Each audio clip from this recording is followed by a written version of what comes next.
Saturday Night Virus.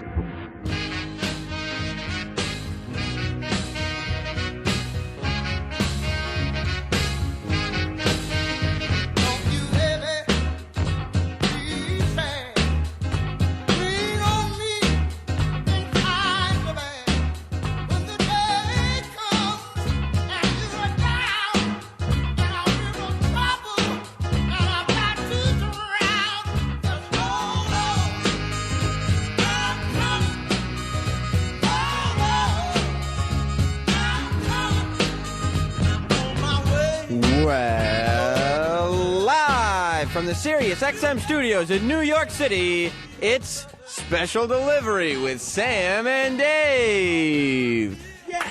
And now your hosts, Sam and Dave. Yes! Oh, how exciting is this? How exciting is this? First, we want to say thanks to Rudolph, our announcer. Now, what Rudolph didn't realize is this show is live to tape.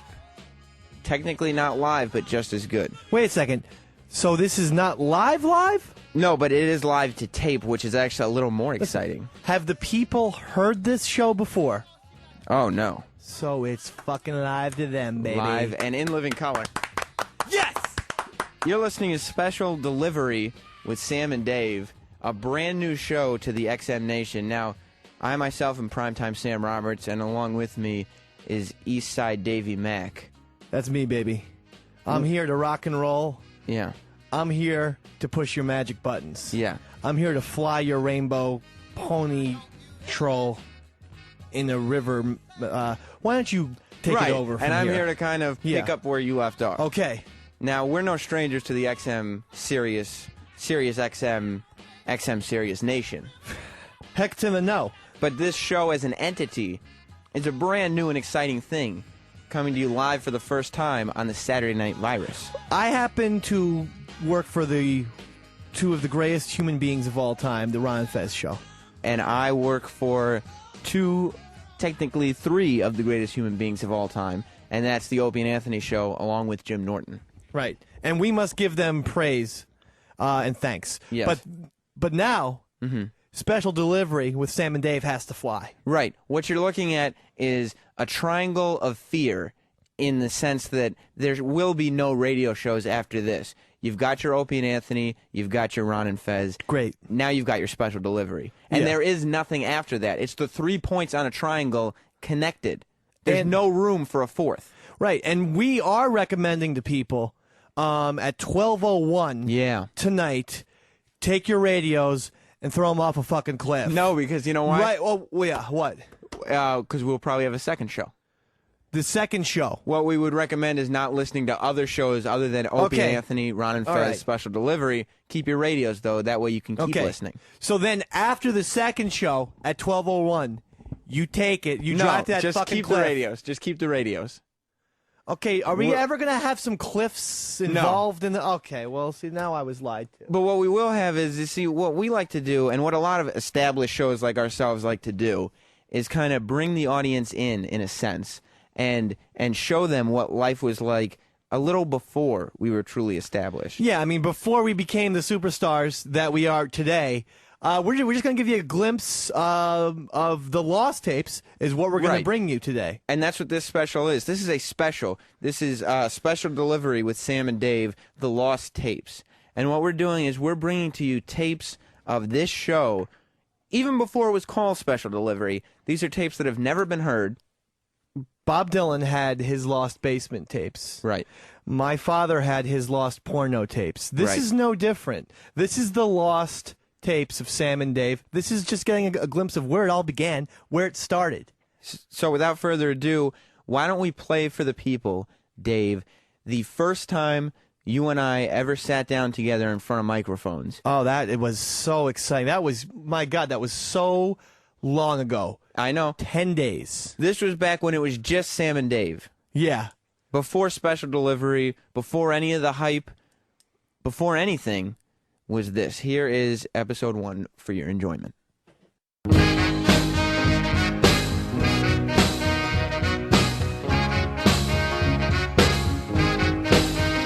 Don't you ever be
Live from the Sirius XM studios in New York City, it's Sam and Dave.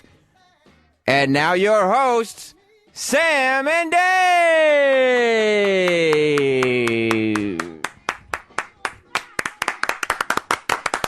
Thank you. Thank you. You wanted it. It's a pleasure to be here. You wanted the best. You got it. The hottest radio show in America. It's Sam and Dave. And I just want to correct our announcer, Rudolph. We're not technically live right now, but we're going live to tape. We're doing what we can. Yeah. We're doing our part. Yeah. Listen, let's get right into it. Sam, this is the first time we've sat down next to each other and talked into microphones as partners? Partners, co-hosts. Holy shit. And the thing is, we haven't actually had a one-on-one conversation longer than 5 minutes. Yeah. We have a lot of them. Right. Throughout the day, we'll stop in and do 5-minute conversations, but we've never actually sat down and spoken for Well, yeah, I mean, usually I like to say, like, Sam, do you have any Advil? Right. Sam, could you give me some money for a pretzel on the sidewalk? And that's then, what I like to say. And what I like to say is no. No, yeah, always Right. It's very consistent that way, at least. Yeah, but I hope you're enjoying your Sprite. Listen, Sam bought me Sprite, and I say thanks, Sam. Mm-hmm. Well, it's a Pour celebration. some 5 Energy into it. Listen, we got to do plugs, right? Throw some 5 Energy in there. Sure, that's a good plug. Go out to the store and pick up 5 Energy. Sammy, let's talk. This is our first show. Yes. How do you think it's going so far? I think was that... Should I not be checking? Should I not be checking every 2 minutes? Well, we've been on for approximately 20 seconds. Right. I think so far this is good. This is what I like to call the best of both worlds. Look, I mean, everyone knows the Opie and Anthony show is terrific. Everybody knows the Ron and Fez show is terrific. We're talking O&A, Ron Fez, Right. 6 to 3. Okay, good. 6 to 3. That's how good we are. Yeah. That's the chemistry. He finished my sentence. We're already finishing each other's sentences. Right. And see, the thing is, right, we actually haven't planned a show because the planning has been you saying, hey, Sam, we should do a show, And I'm like, I like that idea, Dave. And then you saying, okay, formatics. Right. Well, this is the thing. So formatics is something I learned in radio class. Okay. When I was a junior in college. At the ripe age, Sammy, of 27 years old. Okay. I was just a babe. You should have seen me back then. I was cute. Now, for the record, I graduated college a couple years ago, and I'm not 27 yet. Right, yeah. Right. I'll be 31 soon, though. Okay. So How old are you? I'm 25. Oh, Jesus Christ. I'm 25. This feels like pedophilia-ish now. I thought you were at least 28. Well, number one, I'm of age, and number two, this isn't a sexual experience. It's just a radio show. 31 and 25. Now, before... Boy, have you ever seen the movie Return of the Jedi? Yes. Has your generation ever seen that? Yes, I have. What did your generation think of the Ewoks? Because my generation didn't care for him that much.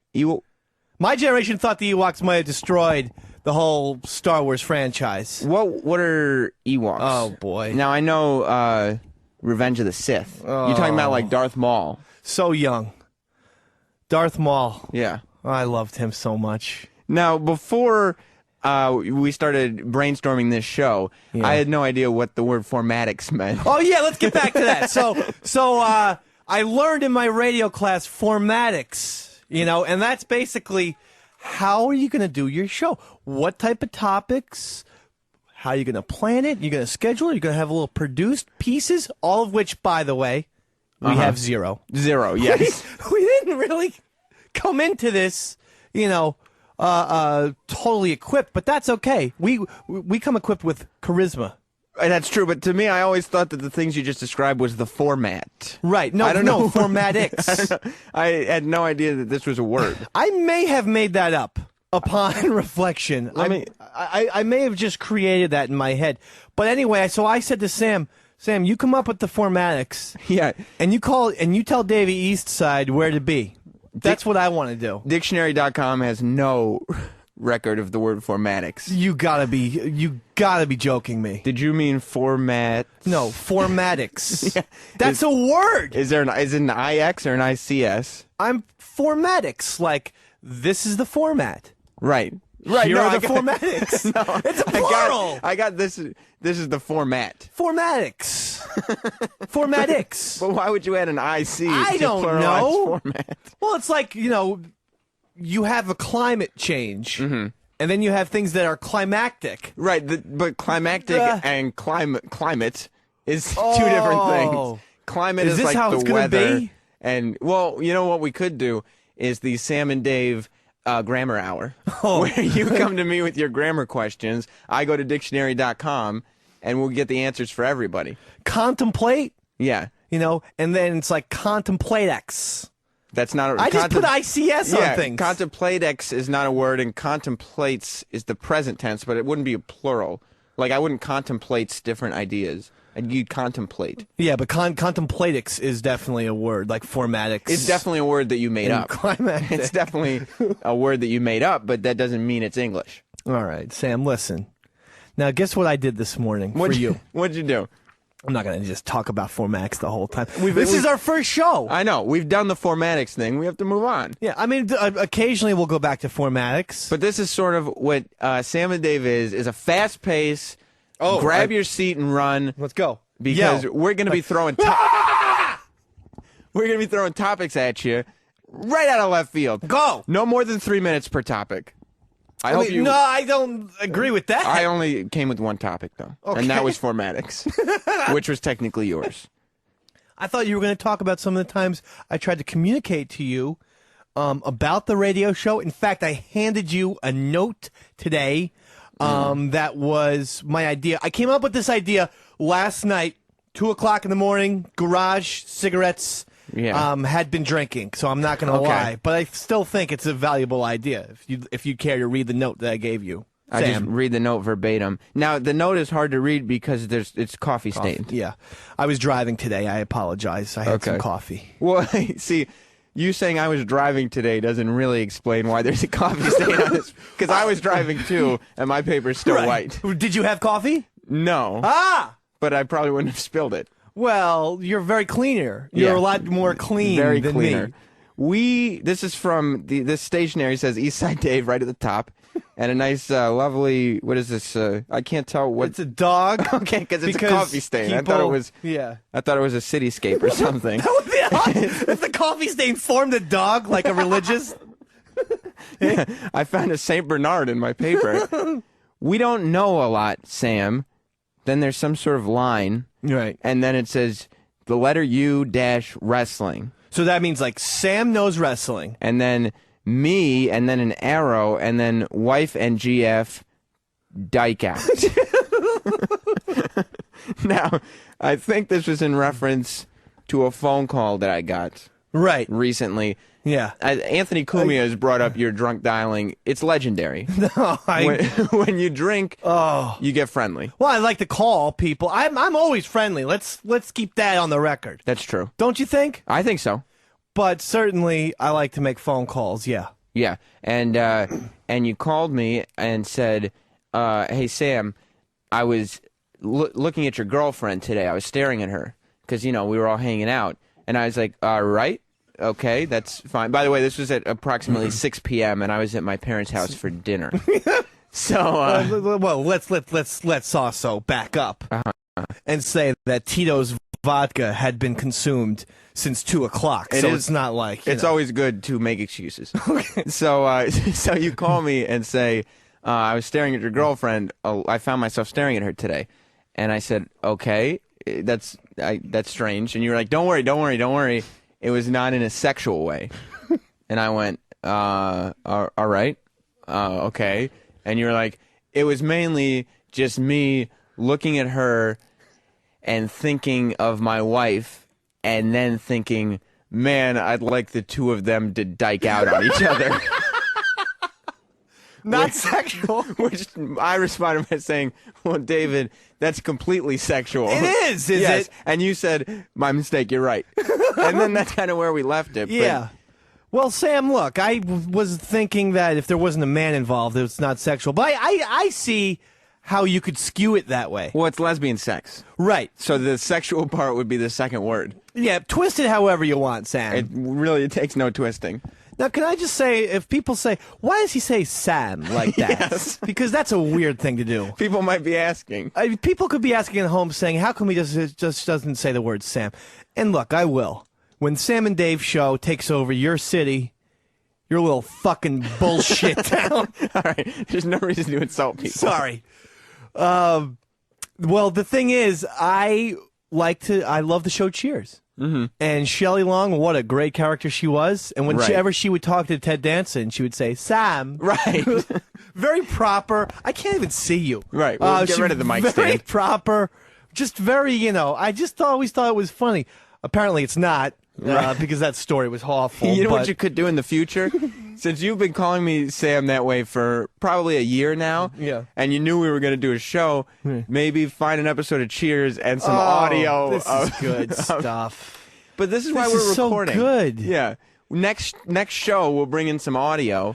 Can I just say this to everyone at home? Sam played the theme music today. I was impressed by that. Yeah. I mean, you had the theme music and everything. Yeah. And I don't even know how you were able to play it. All of a sudden, I'm looking at Sam, and there's music, like an actual theme song being played. How? And can I tell you something else? Yeah. The words that we're saying into these mics, right, being recorded, audio recorded.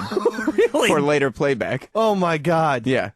This show's going to take off, See all these buttons in front of me? Yeah. I'm pushing them the right way to make it sound better. Oh, I love that. And to make it audible for other people. How do you do it? It's magic. Not to go back to Star Wars. No. But let's do it and say that you're kind of Han Solo-ish with your understanding of technology and turning things on and off. I don't know Han Solo. I know Jar Jar. Okay. I know Jar Jar. That's what you get from the young kids. But we went way off topic, and we never really finished your note here about the diking out thing. Oh, I was hoping we were going to forget about that, being that they're in the room, the two women I was referring to, my wife and your girlfriend. What I was wondering is... And they're both so pleasant, and not in a sexual way, but... Well... Jesus. Not in a... I'd love to see their legs wrapped around each other. That is sexual. But really? Yeah, There's very no sexual. guy involved. But don't... But it's lesbian sex. Did you get this from dictionary.com again? Let's look up lesbianism. Yes, it is sex between two women. So... I'm pretty sure you're the first person ever to look up lesbianism on dictionary.com. Because people either know or assume. But here on the show, we like to have facts. All right. You know what I mean? All right, fine. What I was wondering is, do you lose a lot of friends? Me? Yeah. David? Yeah. Dave loses lots of friends, yes. I would think so. I'm on the outs right now with my friend Jason. I called him. He hasn't called me back anymore. My friend Anthony. You don't know these people, no. So I don't even know why I'm talking to you about them. You could just say that yes, it could be your answer. You kind of left it at that. Really? Didn't need to elaborate, I suppose. No. These are the things that you're going to teach me, Sam, about radio. Hold my hand and come along this ride with me. They say you can't teach an old dog new tricks. No. But woof woof, baby. Yeah. You're going to be walking through that beach that is radio, and at the hard parts, you're going to say, Sam, why aren't there two sets of footprints there anymore? This was the hardest part. And I'll say, Dave, my son, I carried you through that part. Yes. Is that why your name gets first billing? Yes, it is. And, for instance, the theme music. But I am older. One set of footprints. Right. Right. Older, but... not so much with... You're good for the jokes. You know what I mean? Am I? Well, that makes me... Oh. You're good. You have energy. I do have You do have energy. Give him a scream. Father! Ouch! Ow! Yeah. You didn't have to say ow. You could. Is your stomach okay? Oh, no. Oh, it's fine. This is one of my biggest strengths, and I wish it would play on the radio. Yeah. And the fact that people can't see me, it's not going to stop me from going ahead and saying, when I see Sam in the morning, I like to usually either hobble or go like, ow! Oh! And what I like is, throughout the day, you pick a different body part and favor that body part. Right, and I go, oh, My elbow's hurting me today, buddy. But I think that could work. What I can't wait is until we have our very first celebrity guest in studio, and you randomly just start ow, and just start holding your ankle. Oh, Jesus Christ, Mr. As William Shatner looks at you with crookedly, what's wrong with his ankle? Bill, how do you cure a tricep pull? Oh, we got to get some guests Oh, now. hey, speaking of celebrities, this is what I want to talk about. Yeah. Okay, we could just talk about ourselves, but really isn't that pretty egomaniacal? Well, yeah, Which is everything that I love about myself. Uh-huh. And I watched this show on Sam's recommendation, and it was the Hulk Hogan celebrity. What was it called? Celebrity wrestling. I couldn't remember the wrestling part. No, it stars Hulk Hogan and That was involves pretty much celebrities. the easiest word Yes. of the whole title. So I watched it, and I have a couple problems with it right off the bat. Well, we'll set it up. Go ahead. Hulk Hogan celebrity wrestling is Yeah. basically, you've got Hulk Hogan hosting. Yeah. You've got all his friends are coaches and judges. So it's Eric Bischoff and Jimmy Hart as the judges. I love the Colonel, man. And of course Jimmy. And then the trainers are Brutus the Barber Beefcake and Nasty Boy Brian Knobbs. Right. And then you've got 8 or 10 celebrities. I don't remember how many. Probably 12.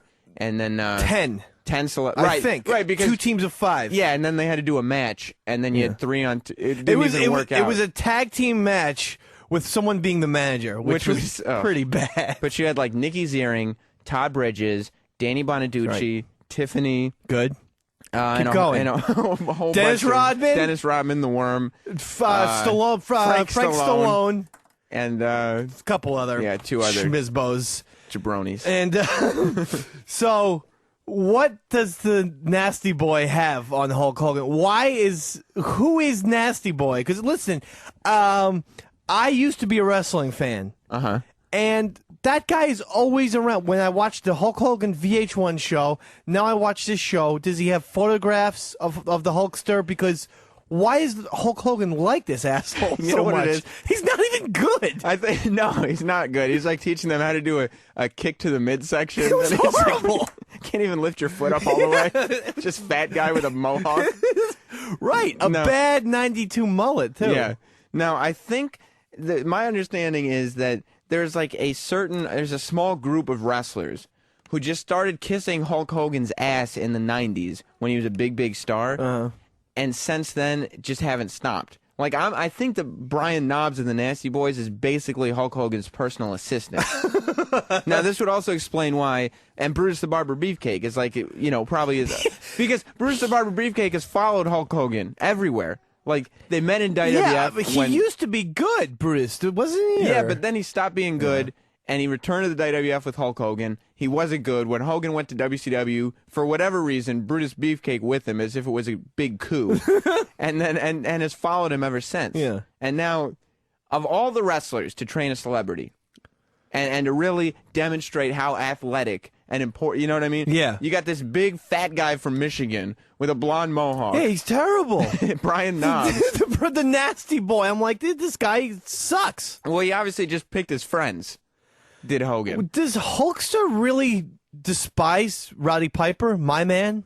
Because how come I don't see Piper anywhere? Yeah, geez, it's not like Piper ever tore up a TV camera, but like he had an interview segment that was still known. What's better than the Piper's Pit? Are you telling me Brian Knobbs makes better TV than Roddy Piper? I honestly do not know who he is. All I know is I only know him from reality TV. Yeah. I only know him from the Hogan show. I was going to call it Hogan's Family. Yeah. And I only know him from this thing. Is there anybody other than the hardcore wrestling fans who can even name both of the Nasty Boys? No! When That's you- what I'm saying to you! When you You're name not listening! when you we name- don't know who Brian Knobbs, the Nasty Boy, is! The top 25 tag teams of all time, would the Nasty Boys even make the list? No! Why do you keep saying this to us? Is he even wearing his stretch coat? Listen. How awful were the Killer Bees in retrospect? Not to go off tangent, but talk about... I think Jumpin' Jim Brunzell would be a better trainer on that show than Brian Knobbs. Who was the other guy? B. Brian Blair. Bunch of... And then they tried to pull Asshole. that gimmick for a while where they had masks and took them off and put them, like, they'd come to the ring without them, and then they'd put them on for the match, and then they'd take them off again. It's the same thing every time. And then sometimes there was a third killer bee. Yeah. I liked it when the wrestlers' nicknames were like what they did. Like Jumping Jim Brunzell, Leaping Lenny Poffo, the Mauler. Leaping Lenny Poffo. When he used to read poetry off his Frisbees and then throw them out into the crowd. That was pretty awesome. I can't tell you how much I wanted a Frisbee. Yeah. And didn't he become the poet? Yeah, no, the genius. Oh, my God. But it was still the same gimmick. Yeah, and the guys who liked rock and roll, well, you'll be the Rockers. And you guys from New Zealand, you look like you could go, clear out some bush or something. You'll be bushwhackers.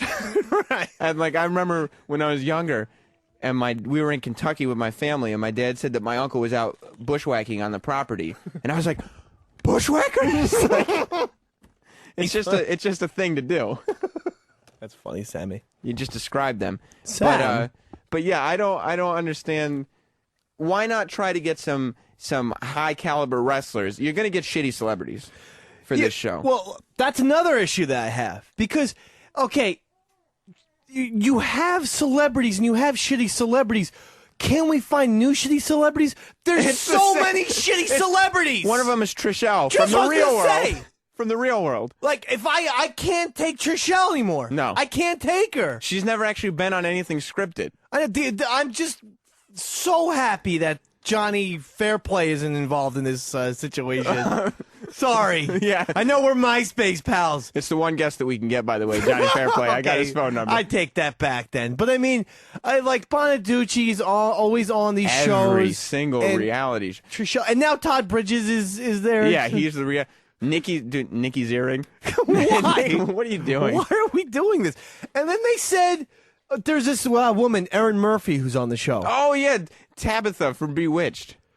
That's impossible. Bewitched was in the late 60s. Tabitha is the little kid. Tabitha is not the wife. She's the little baby. Okay. She didn't even have a real... That makes sense. But your claim to fame is that you were a baby on a sitcom, and now you're an adult and haven't worked. See, I really need to call you about these things because I was actually extremely angry saying, yeah, I'm saying this woman looks 30 and 40 years have elapsed since Bewitched was on. These people are lying to us. Right, I was so upset. But you should still be upset because of all the celebrities, would you watch Bewitched and look at the little kid in the crib? Now there's a stop. Yeah. That's why I'm turning in to ABC every 8:30 on Tuesdays. Now, whatever happened to Tabitha? Right. Now, Tabitha Soren from MTV News. That's like putting Cousin Ollie on the show. Actually, I wouldn't mind seeing what Cousin Ollie's up to. I always thought he looked like a miniature John Denver. Yeah, and when, with the glasses and the bangs. Yeah, I always thought they were the same person. And when John Denver died in a plane crash, I lit a candle for Cousin Ollie. Right, it's different people. They are? Yeah, Cousin Ollie is still alive. John Denver is dead. If you had lit that candle for John Denver, that would have been far more appropriate. Oh, see, this is you're very smart. You're going to be the smart part of the show. Is that what we're aiming at here, Sam? I guess so. There's a John Denver song that gets played in the McDonald household every Christmas. What's that? David Dodd McDonald. That's me, by the way. Oh, you said what's that? Or what's the song? Okay. Yeah. The song is Daddy. Wait. Is it off the Muppets? John Denver No, because that one gets played in my house every Christmas. No, because these lyrics are fantastic. It goes, please, Daddy, don't get drunk this Christmas. I don't want to see my mama cry. And it's like the most upsetting song of all time. And it's not like a hokey gimmick, like I watched my grandmother get stampled to death by reindeers or whatever that song is. It's not a gimmick Weird Al song. It's an actual John Denver song about hoping his father doesn't drink. Ooh, wow, that's the right song. That's our theme song, baby! Hold on, this is Sam and Dave live. What happened to our theme song? Is this it? I just looked up Christmas John Denver. If he says please, Daddy, don't. No, this is a great song, though. Should we just leave it on? This is an amazing song. I wish Christmas was right now. Last Christmas, I celebrated it with my wife, who's Jew. That's beautiful. That is really beautiful. We lit some candles and shit. I don't know what those, people do. Yeah, you got to throw a little candelabra next to the Christmas tree, but I mean, the thing about Jewish folks, and I love them to death. Obviously, you married them, for God's sake. I married them. I married all of them. You let one of them mother your child. Don't remind me. Anyway, the thing about it, they really don't have like a major holiday that compares to we Christians. I'm Catholic, well, but Hanukkah. I'll speak for Christians. Is Hanukkah that big? I'm saying think about this. We got Easter parade, Christmas parade, and Thanksgiving parade. We got 3 gigantic religious holidays. That's true. They don't have anything to measure up to that kind of volume. I mean, Hanukkah might be a formidable opponent for Christmas. Where's the parade, tough guy? Yeah, and they can't touch Easter. They can't. They cannot. You got any, like, is there any Jewish thing where the kids get to run around and play with rabbits and look for eggs and stuff? And then remember that Christ died? Right. Very solemn holiday in which we're getting chocolate out of the bushes. That's what I love about Christianity, that the Jews, their holidays, like, actually center around what they're about. So, like, even the Jewish kids, they're not allowed to eat or they have to repent and all. Whereas the Christians, they'll take holidays and they're trying to brainwash little kids into being Christian, so they'll make it seem fun. Well, if you're Christian, you get Santa Claus and the Easter Bunny, which has nothing to do with anything. It's fun. It's pleasant. Can I ask you this? Don't you think this is kind of true though? Jewish people, one-trick pony. They're always fasting on their holidays. It's like, the same thing.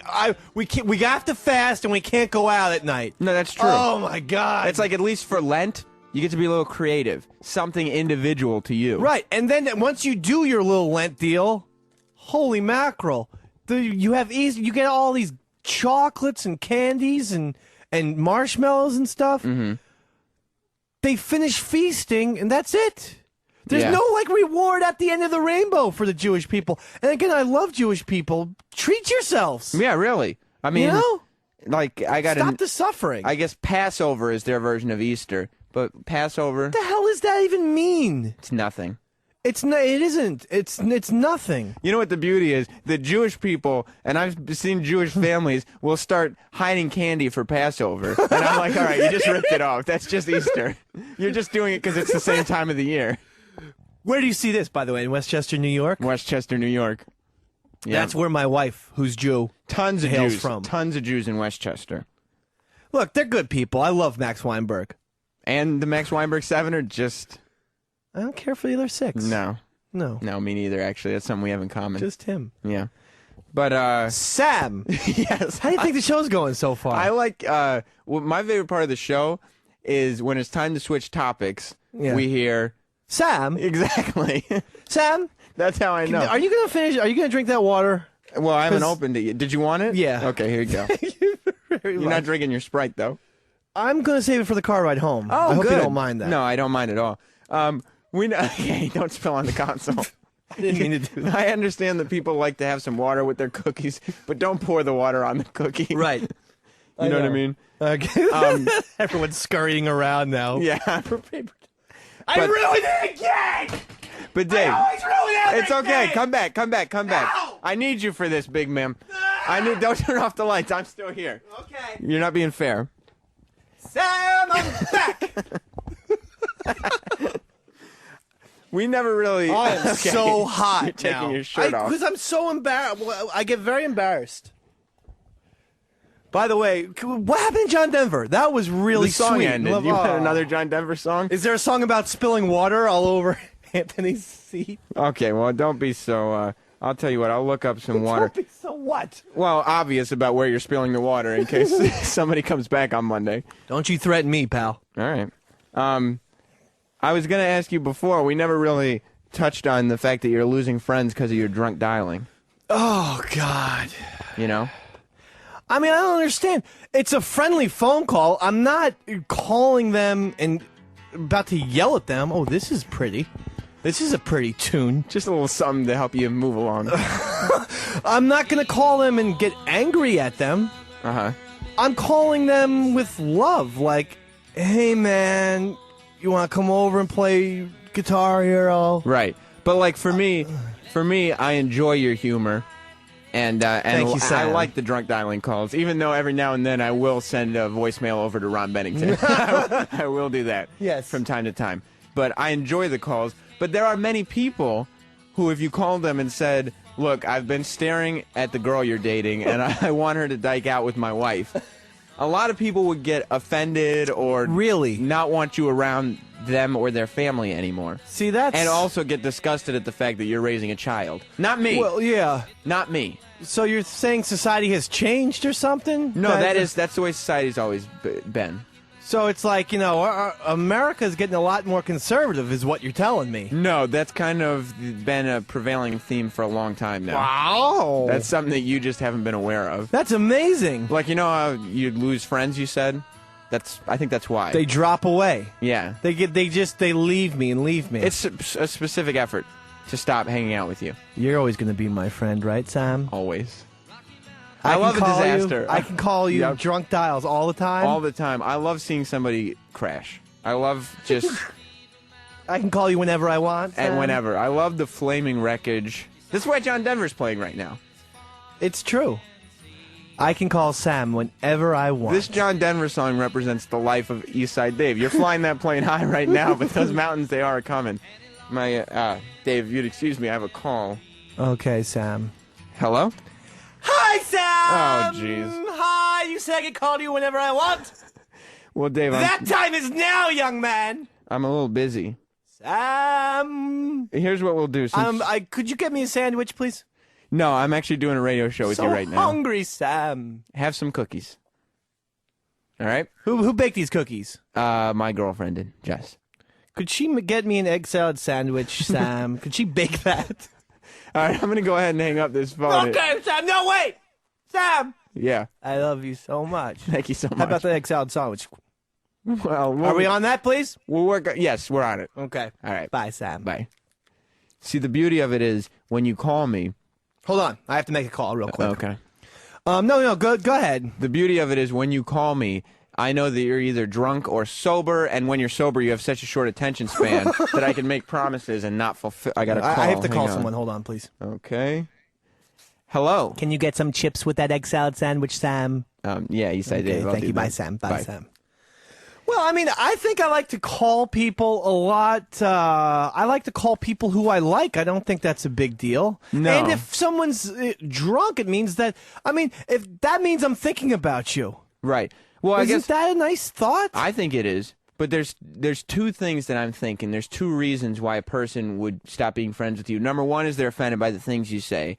And number like what? Diking out with the wife and the girlfriend. Okay. I'm not offended, but someone might be. Number two would be they don't want to see their friend in this state. Right. Well, like, for instance, that could be somebody who, like, really cares about your well-being. Whereas me, on the other hand, I'm like, you know what? Davy Mac's having a good time. Let me go along for the ride. Let me just check it out and watch. Just exactly. You have such a positive attitude. You know? I think that's going to be the staple of our show. Why does everyone always have to be so negative all the time? I like to do two things in this world. Okay. I like to live, and I like to let live. Live and let live. I think I've heard that before, but still. Yeah. It's a good credo nonetheless. Exactly. It might not be original. No. But it's yours. It is mine. Oh, you're such a good person. Thank you so much. Sam. Yeah. Let's talk about things that I don't care for. Yeah, okay, but you know what, Dave? There's a thing, if you wanted to, we could fake a break. Do we have to? No. I just thought do an hour and then get the hell out of here. Okay. Well, okay. I want to watch the baseball game. I don't need breaks. Okay. How long have we been going on for? 25, 30 minutes. Look at that. And hasn't it felt so easy and simple? Maybe Sam and Dave does have a future. I think so. We're not looking at each other, touching ourselves. Yeah, that's what you're doing right now. You're just staring at me with your hand in your pants. Sorry.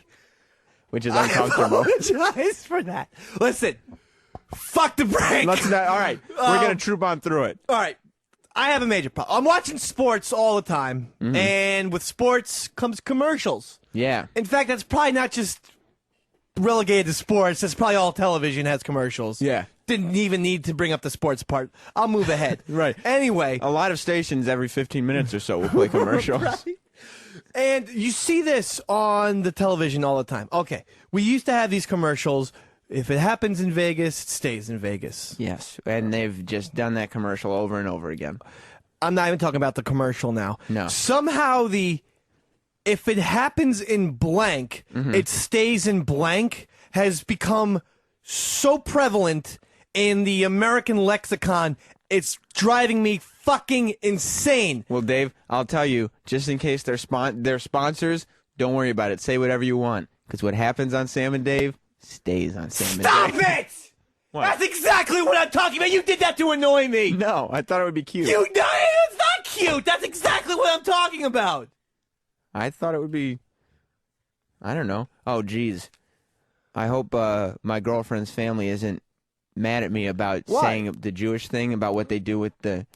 Oh, I hope that I hope they're not either. Right, because they've always said, hey, Sam, remember, what happens in Westchester stays in Westchester. Okay, you're a son of a bitch! What?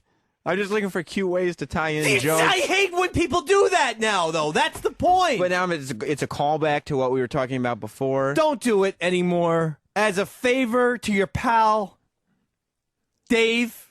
All right. That's me. I won't do it again. But don't ask me about the inner workings of some of the other shows. Why not? Why not? Because a lot of people will come up to me and say, like, Sam, what's Opie I really know. like? Well, you've always wondered that, too. I would wonder about what is Opie. Well, just real quick, he's not going to find out. What's Opie really like? I have to tell you, Yeah. what happens backstage at the Opie and Anthony show stays I'm out. backstage I'm out of at here. the Opie and Anthony show. I'm not Where are you fucking going? around. Where are you going? All right. You said you wouldn't do it anymore. I'll stop. I'll stop. And you're a liar. Why? I didn't even... You did it 3 times. I didn't mean to do it. It's enough is enough already. You know what's in those cookies right there? What? Do you like them? I love these cookies. What's in them? Do you want to know what's in them? Yeah, what is in the cookies? They're so delicious. Well, it's actually a little bit of...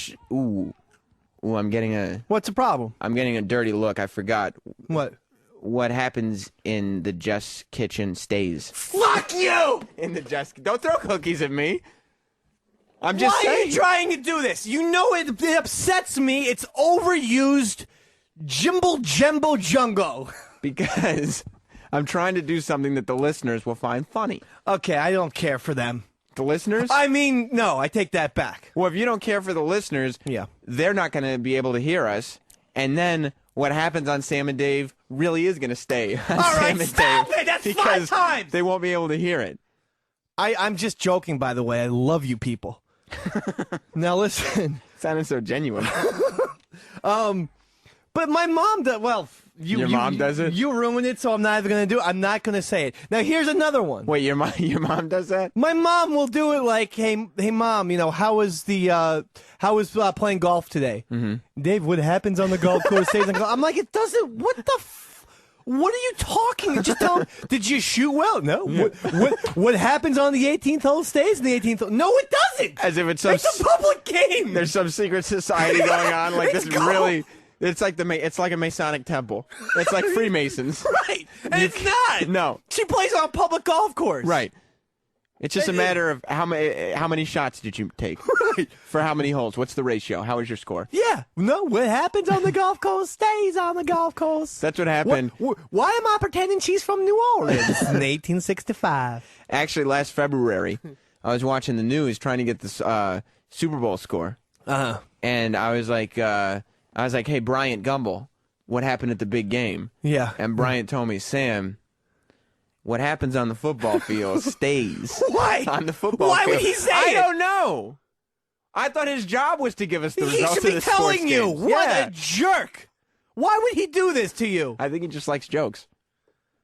Well, he's upsetting me. I So think- that's one. I think he just likes jokes. Can I say that's one phrase that I just don't care for? All right, I don't see why you wouldn't care for it, and I don't necessarily agree because I love catchphrases, but I'll let you be entitled to your opinion. Here's another one. Ready? Mm-hmm. This one really upsets me.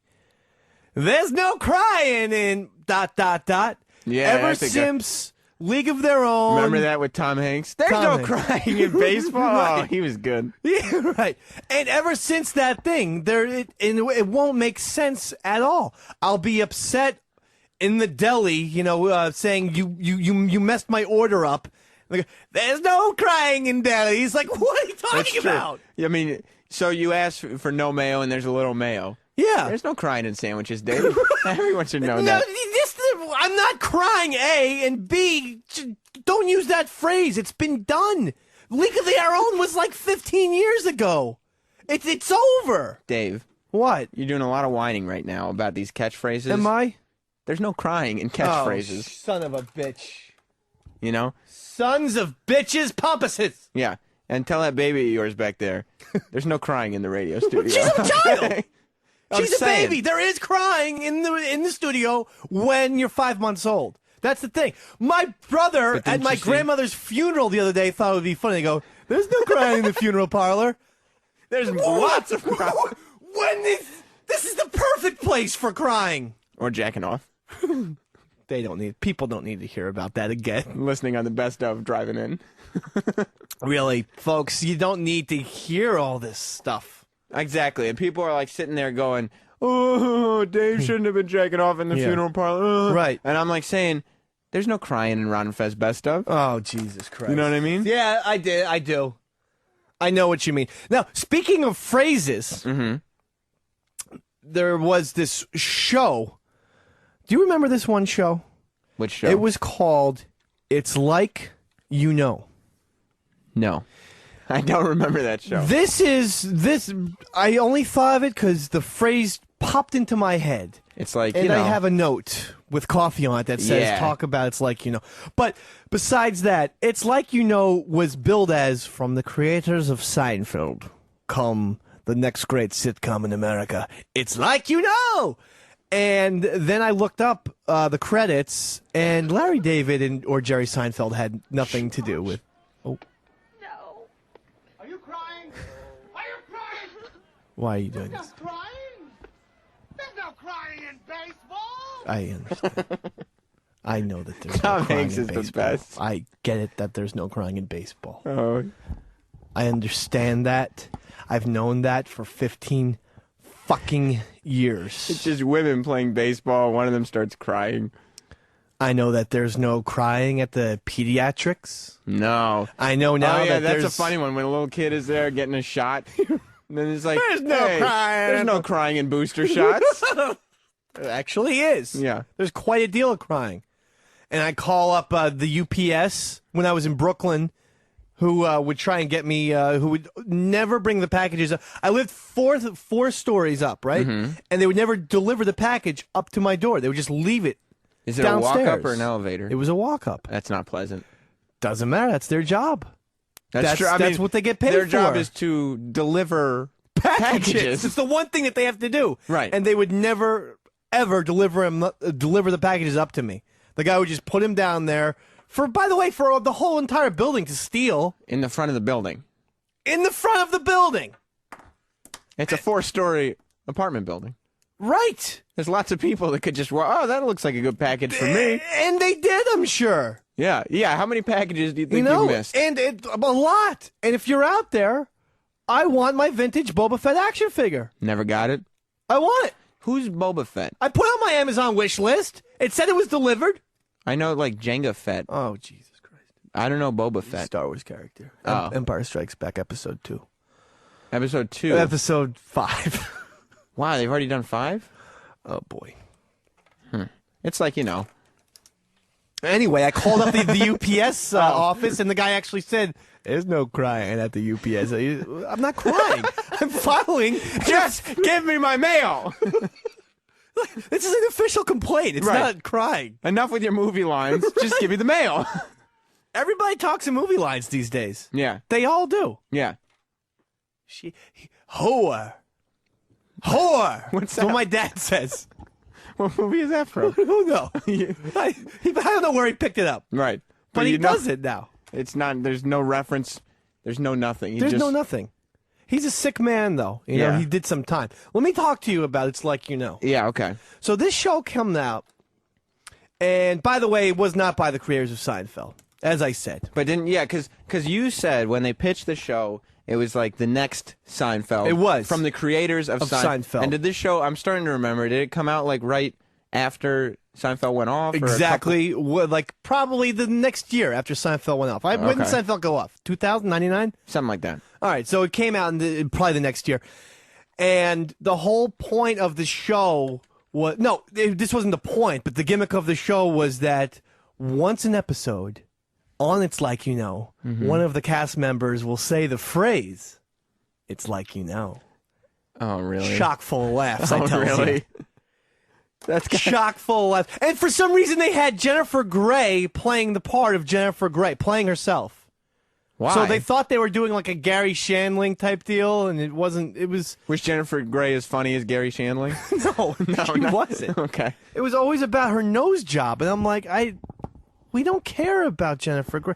Dirty Dancing is really one of the worst movies of all time. It was a long time ago.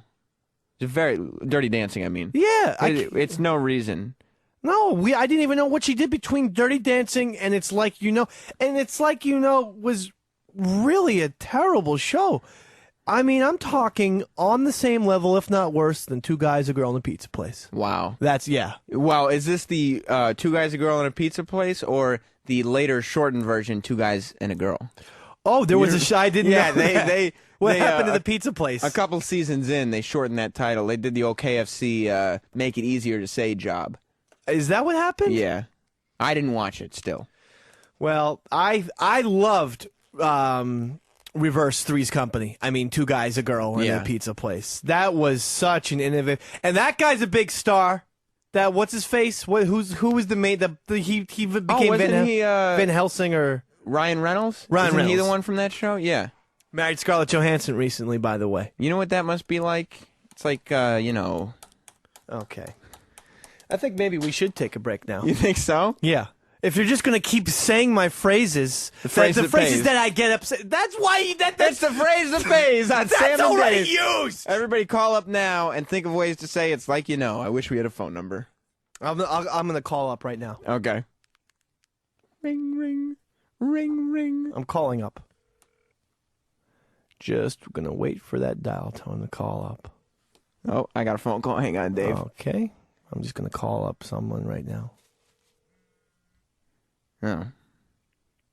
Well, missed call because that would be my voicemail. You gotta love the iPhone and helping with bits. I got a voicemail, Sam, on the person who I was calling. So I just needed to do this real quick. And yes, Sam, it's Dave. Can you get a Dr. Pepper with an egg salad and chips? Okay. Bye. All right. I don't know if I'm gonna get the egg salad. Hey, how's the show going so far? I think it's been awesome. Oh, it's like you know. Oh, you're doing it again. Good. Well, can we end it? I mean, this is enough. No. You really do have the heart of a champion. We came in. How long have we been on the air? Oh, it's 40 minutes. But see, that's why if you break it up, these are smooth 40 minutes. Though. It has been a good one. I mean, this is great.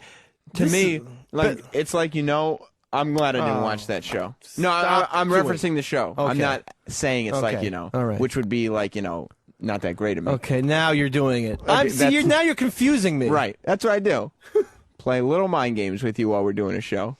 Sam. Throw you off your game. Is this the best thing you've ever done in your radio career? On a scale of 1 to 10, I'd say yes, it is. But what's the number? You brought up the scale. 6. Which is good because I have a lot of the stuff I've done. Pretty low. Everything else I've done has been around a 4. Sam, though. Yeah.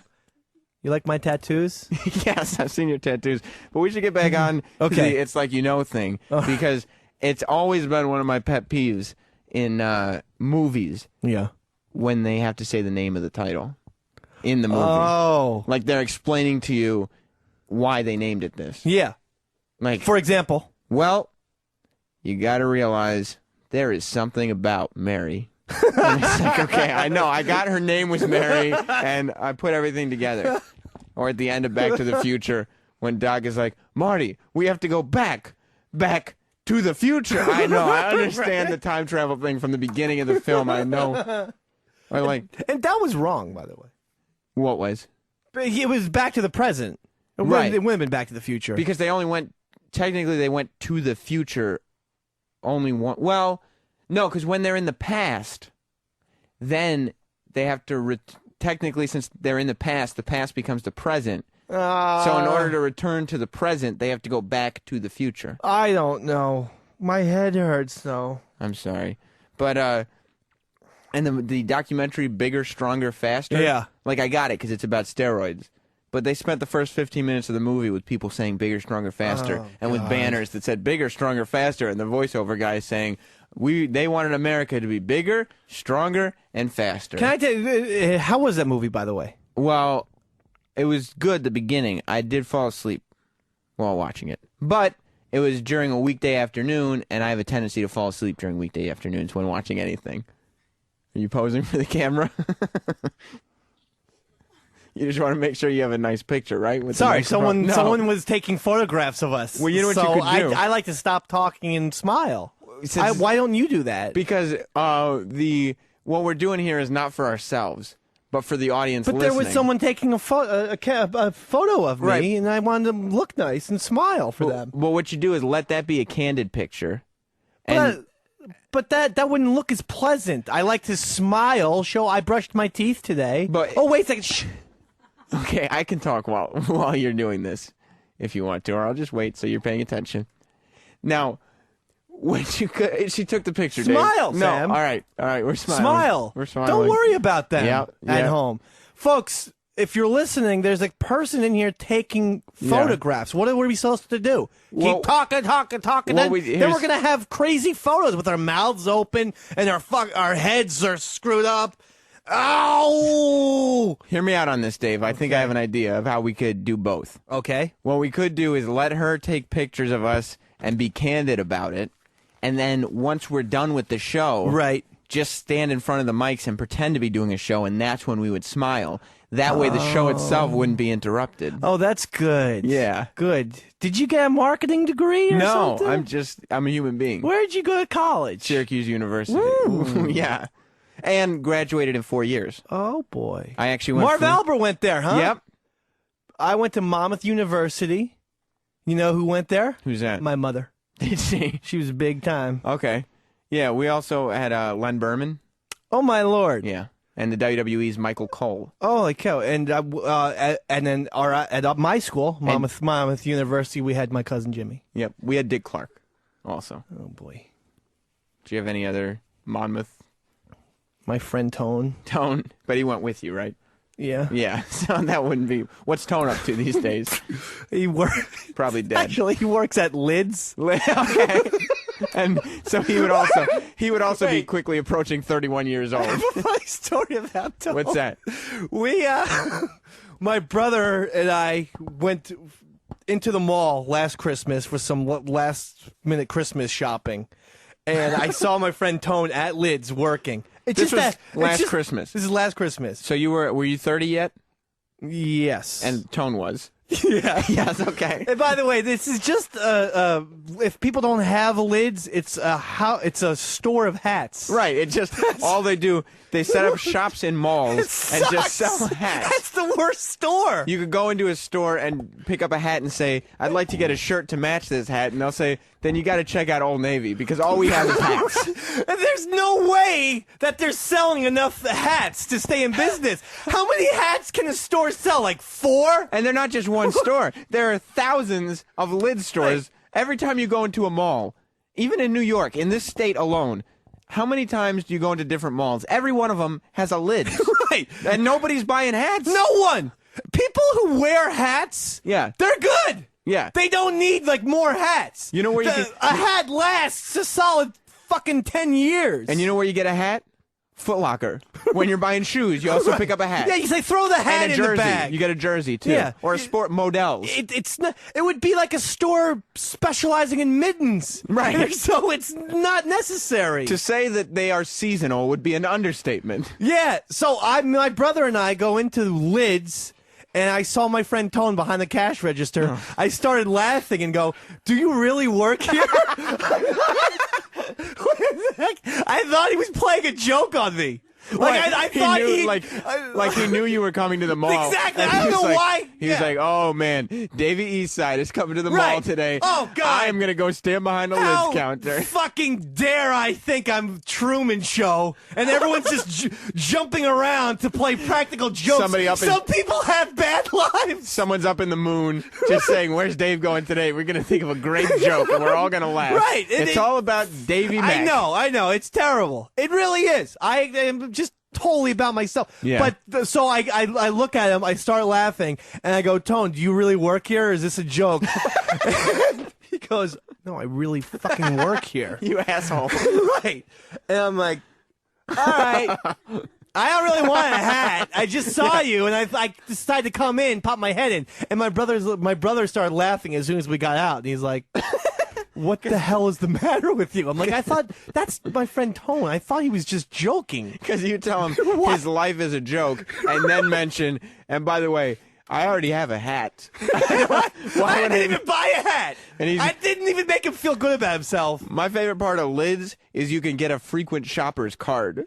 And they're like, they once tried to sell me. They're like, but it's not even like at CVS, the frequent shopper's cards are free. And even if it costs $15 a year, it would probably be worth it because you go to CVS a lot. Toothpaste, shaving cream, soap, chips, soda, magazines, anything you want, even prescriptions. But at Lids, you have to pay $10 a year to earn 15% back on your hats. Can you imagine the genuine psychopath that has a card? Yeah. Hi! It's just I need another hat!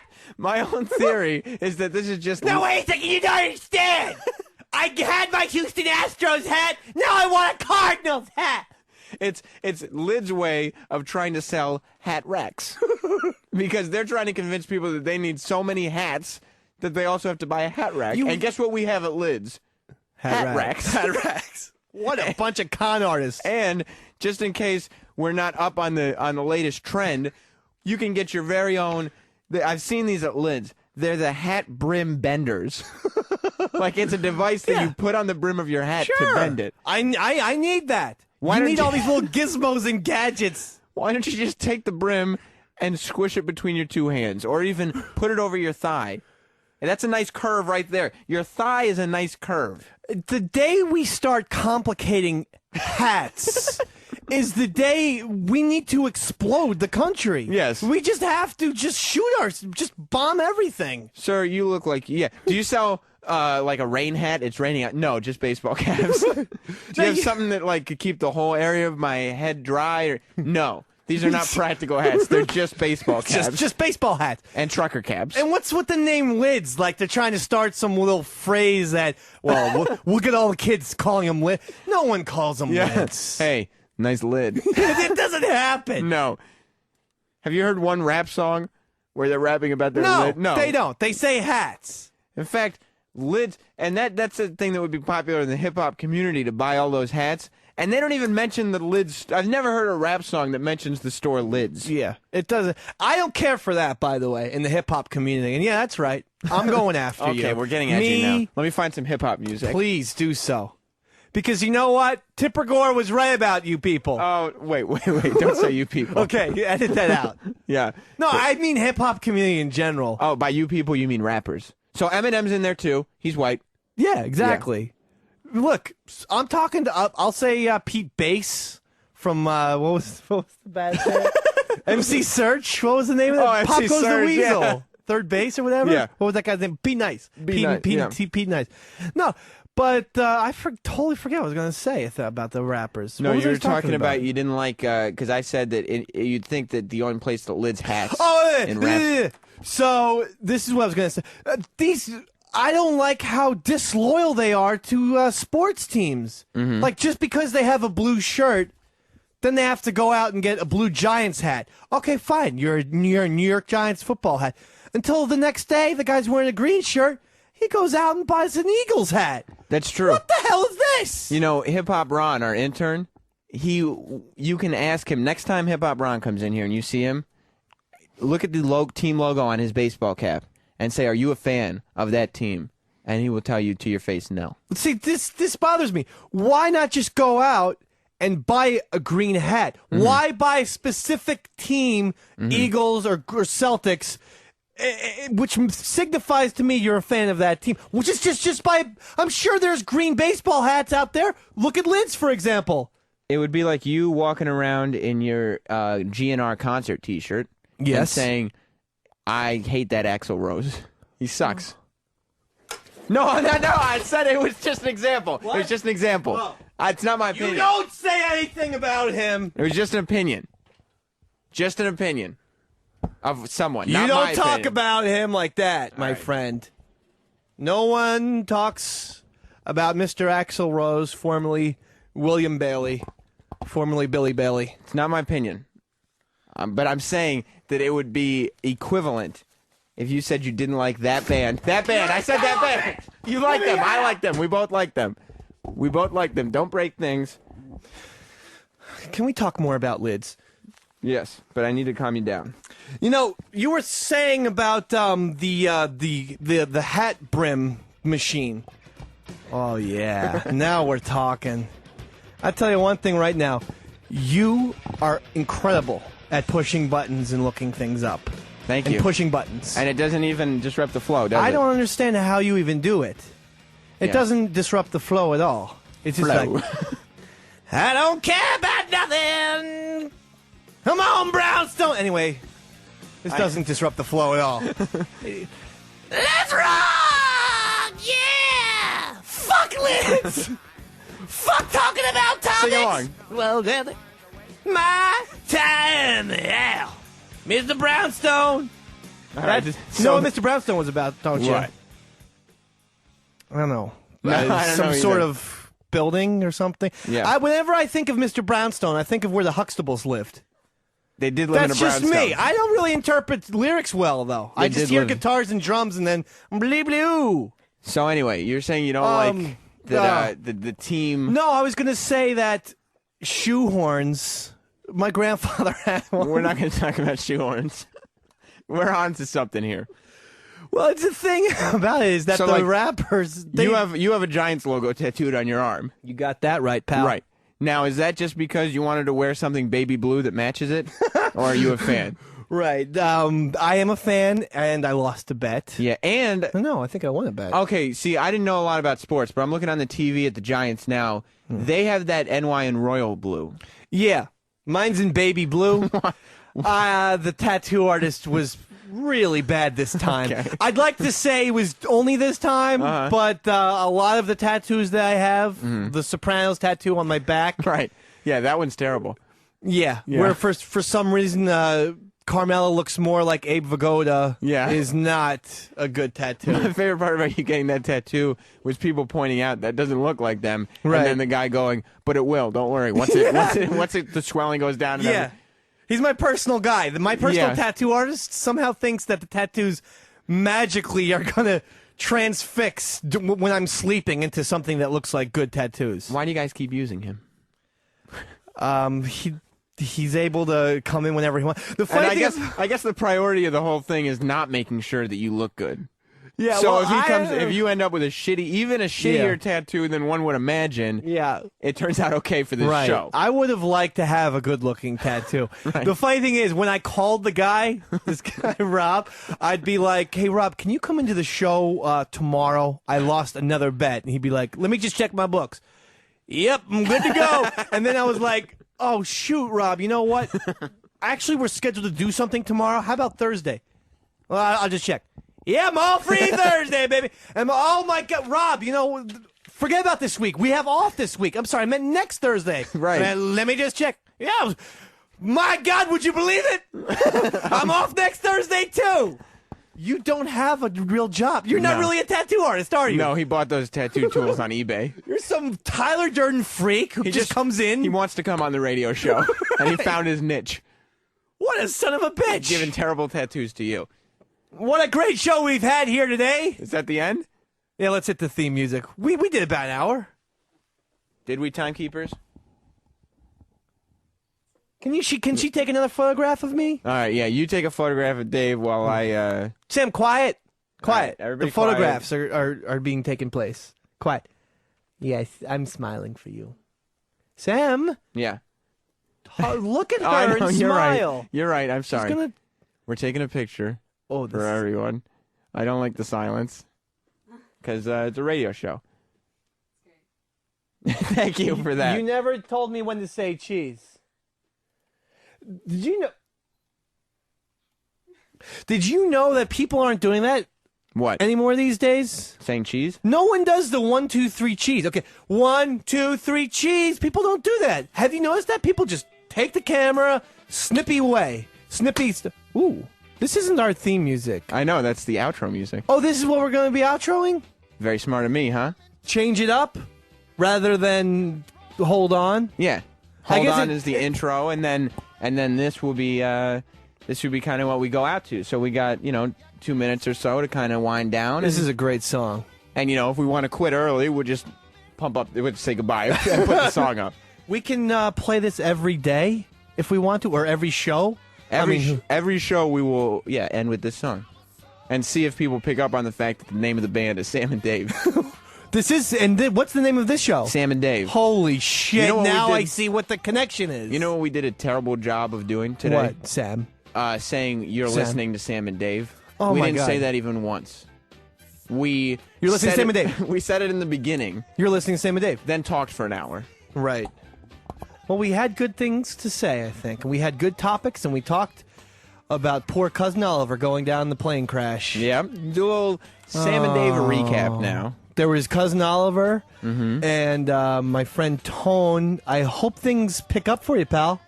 Yeah. And I apologize again. I can't say that enough. And remember, if you were offended by anything you heard today on Sam and Dave, remember, there's no crying in podcasting. You're a son of a bitch. We'll see you next week, everybody.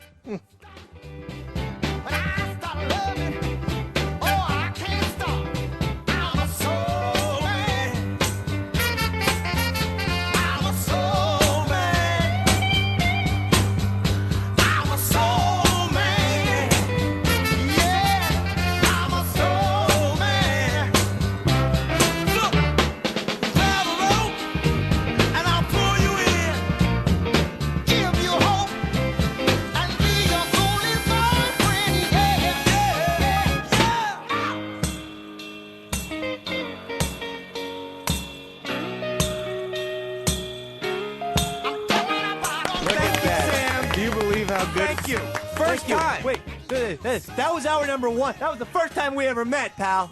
No, we'd met before. No, we have. Oh, yeah. We actually covered that in the beginning of the show. These were just practice shows. These were the practice shows that were so good they turned into real shows. This is like when the Beatles put out the anthology albums and Paul McCartney was singing Blackbird. Yeah. That's what Sam Roberts just gave you, folks. It's he gave true. He gave you Blackbird. I spit the truth. I gave you Hey Jude. Yeah. So it looks like I'm about 4 minutes better than you, aren't I? I would not say that. 4 minutes. And I'm going to remind you one time and one time only, regardless of what the name of the show happens to be, it's always Sam and Dave. Why don't you just do this outro by yourself now? Dave, where We're you going go? to play Egos. All right, we're going to cut to break. We're going to go to commercial break. No, wait. We're having so much fun. I know, but guess what? After the commercial break, we'll get to come back and do it some more. Oh, then let's go to commercials. All right, we're going to commercial. You're listening to Special Delivery with Sam and Dave, The Lost Tapes. You're listening to Special Delivery. Please keep doing so after this message from our sponsors.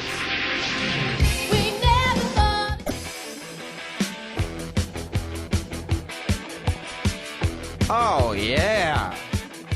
Special Delivery with Sam and Dave.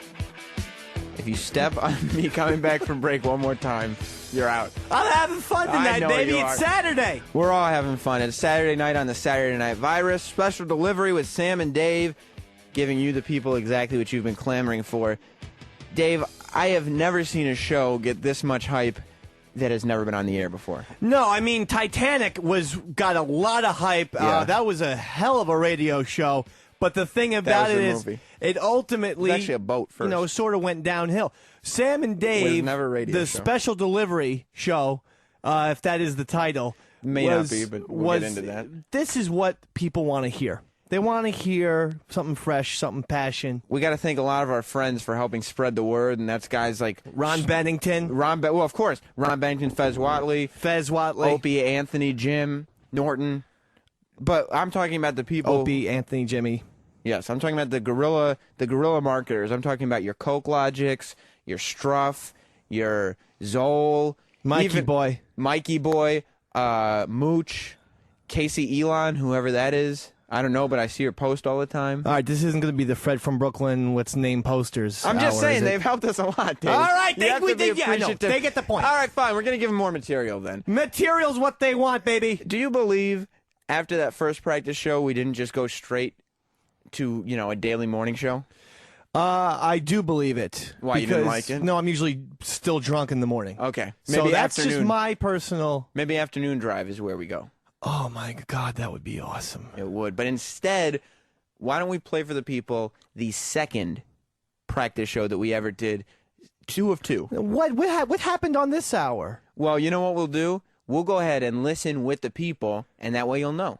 Okay, where are you listening right now? I'm in the studio with you. That's right. Yes, we are. That's a trick question. Yep, we're looking right at each other. I know. We're not looking at you, but we are talking to you. Please enjoy Secret Show number 2, Practice Show number 2. Well, Lost Tape number 2 is what I like to call it. Lost Tape because number 2. This is the Lost Tapes episode of Special Delivery starring Sam and Dave. That's exactly right. It's Lost Tape number 2 on Special Delivery with Sam and Dave, the Lost Tapes.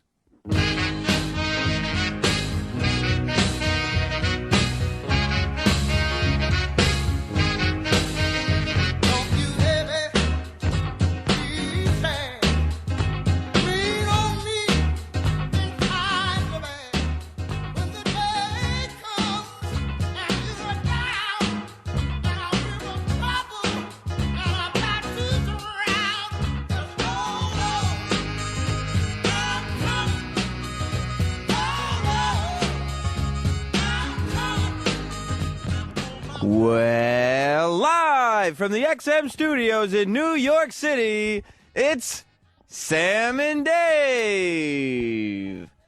And now your hosts, Sam and Dave. Way to get it together, baby. Way to do a professional intro. Love it. Thank you, Rudolph. If you could get through our next intro without laughing at the stupidity of it all, it would be a huge help. I came in today. This is Dave speaking now. Yes. One half of Sam and Dave. And I came in today with lots of energy, with lots of joy in my heart. And then Sam takes one look at me and my hair and starts laughing and made me feel out of place, I must say. Well, yes, you're officially listening to Sam and Dave.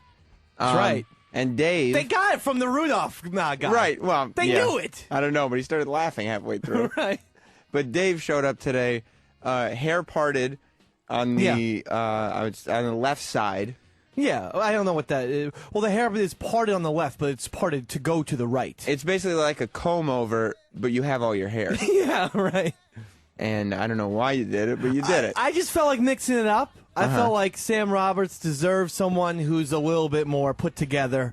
Usually my hair, I don't really comb it. It's just wild and all over the place. I thought, I'm going to take out my comb and do it for Sam. And then he kind of laughed at me. Well, you still got that wild and grotesque beard. Grotesque? Growing. Well, what did I say? Wild and... Manly. Oh. Stick to the formatics, pal. I know that wasn't part of it, but... There's this thing on dictionary.com about the word formatics. What are you doing? Oh, okay. But yeah, you do officially look like a pedophile today. So be it. I don't know how many times I've seen you wear that shirt this week. Definitely on Friday.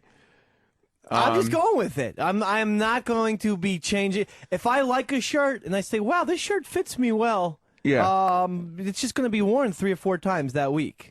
And this is the shirt of the week. You could always break it up and wash the shirt on a Tuesday and then wear it on a Wednesday. No, it ruins all its specialness if you wash a shirt.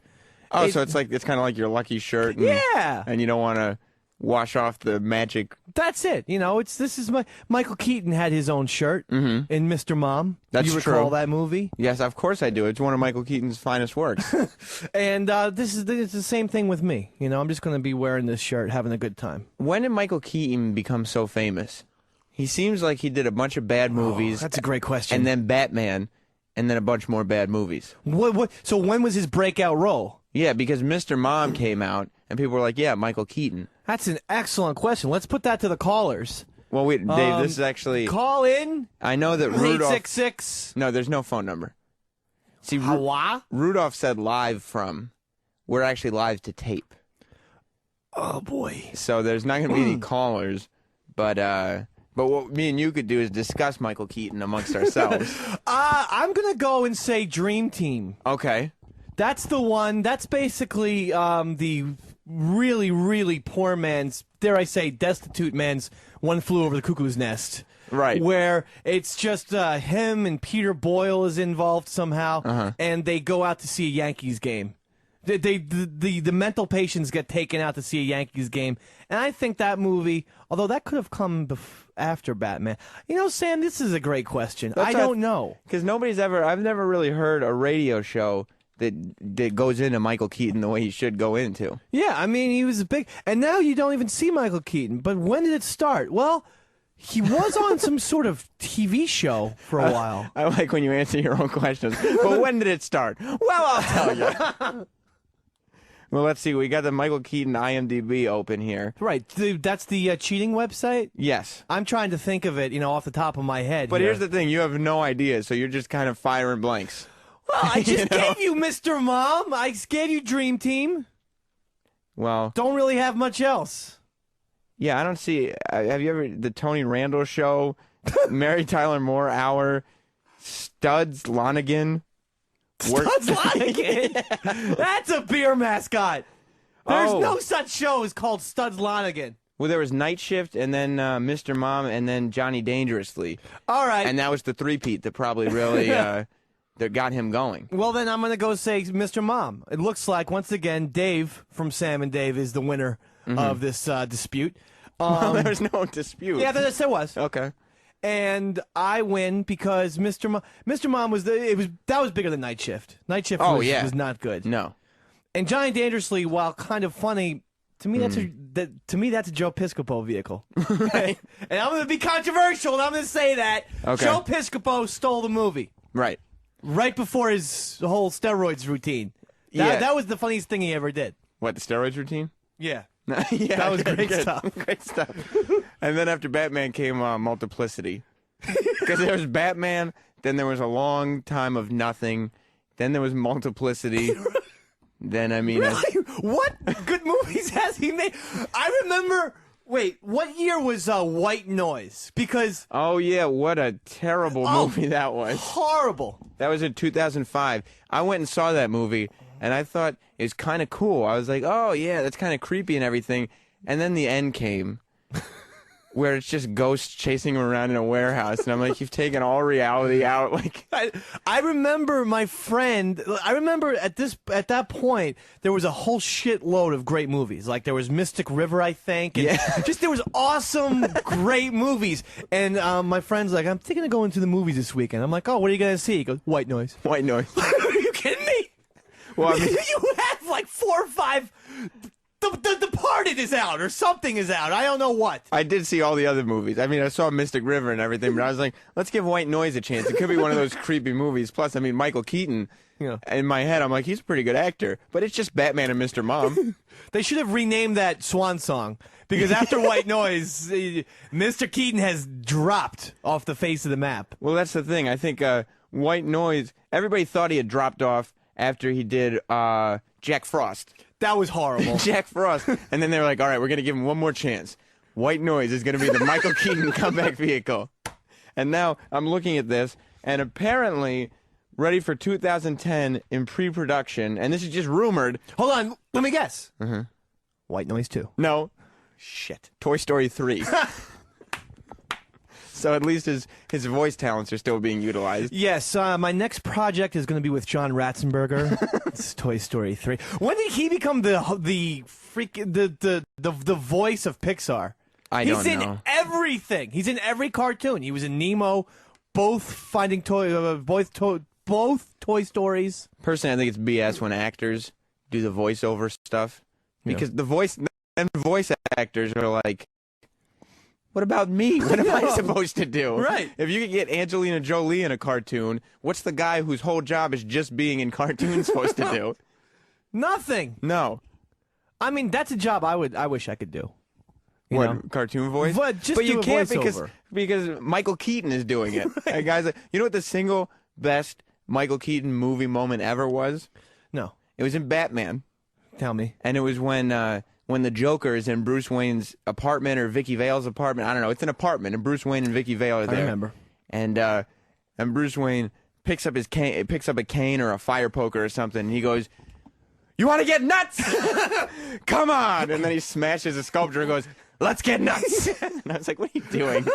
Bruce Wayne is supposed to be like a classy billionaire guy, and you're going, "Let's get nuts!"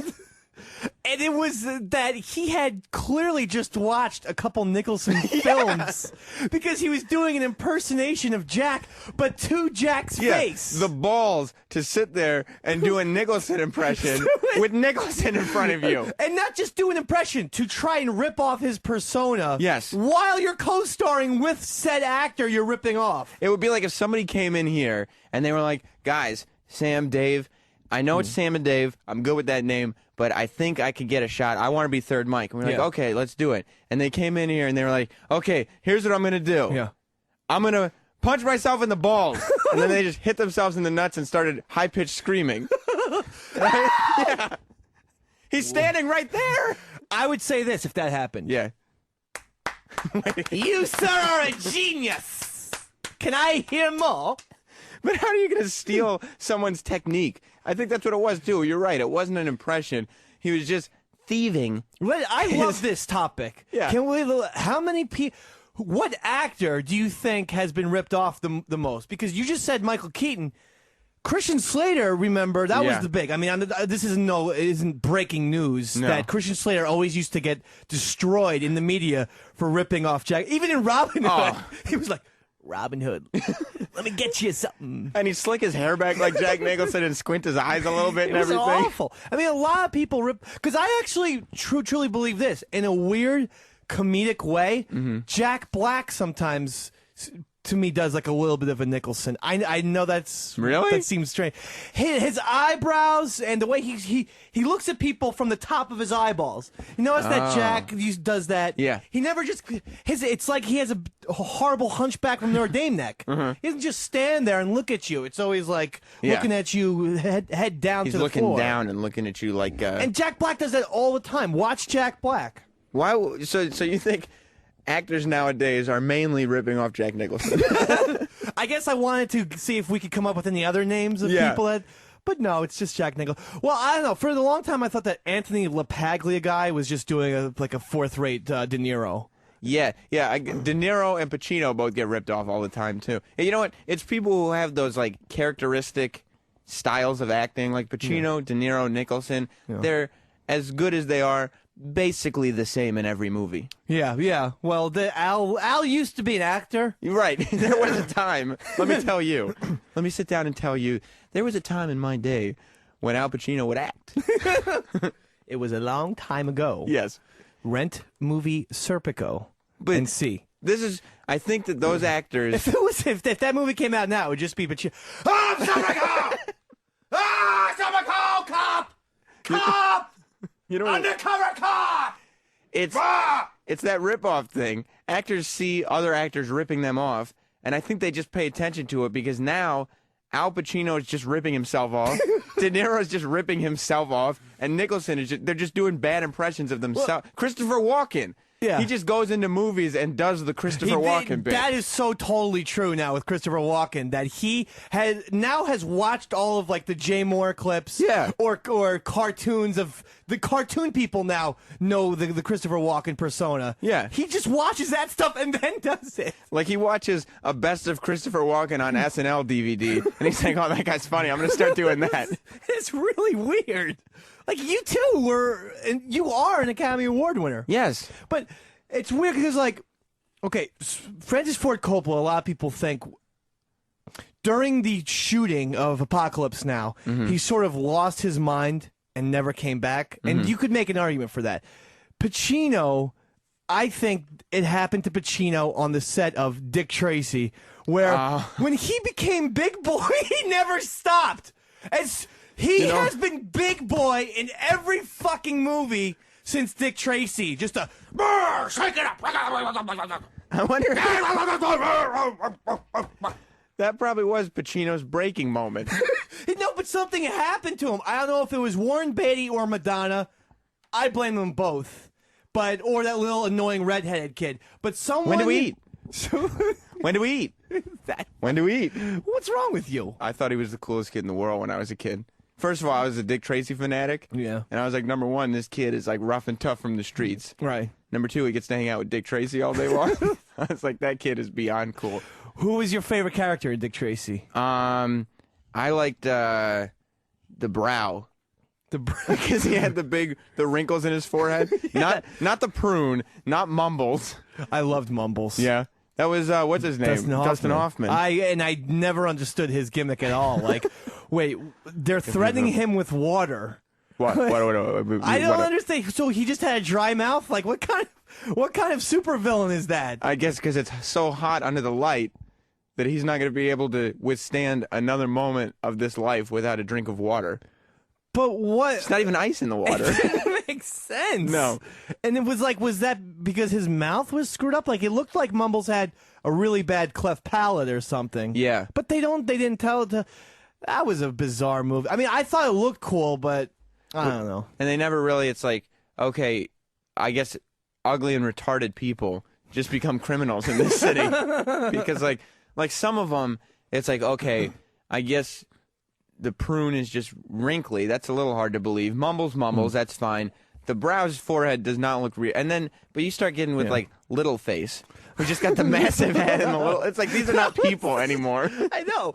This was a Picasso painting. It was just a totally weird... And, what's his face? Flat Top? Flat Top. That's not even... It's like an anvil fell on his head in a Warner Brothers cartoon. So it was just, like, characteristics. Like, I could have... Here's tiny fingers. I have small fingers. Look at me. My fingers cut off at the first knuckle.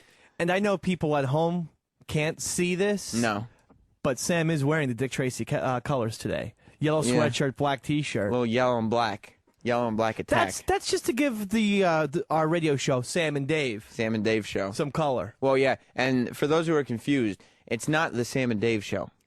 Oh, my God. No. Why? It's Sam and Dave. Yeah, it would never be the Sam and Dave show. And what we intend to do with this show is rock the world. We're going to rock around the clock. Yeah. See, we saw there was a void here. I think we're on XM 202 right now. We'll say we are. We are. We might not be. Probably not. Probably not. We're probably listening to our computers. Yeah. That's how I'm listening to us right now. Right. But if just in case we're not, we decided we needed to take the best elements of the Ron and Fez behind the scenes. One of the great shows in the history of the world, if not the greatest. Then you take Ron the best, and Fez, noon to 3. The best elements of the Opie and Anthony behind the scenes. Another phenomenal show. 6 to noon.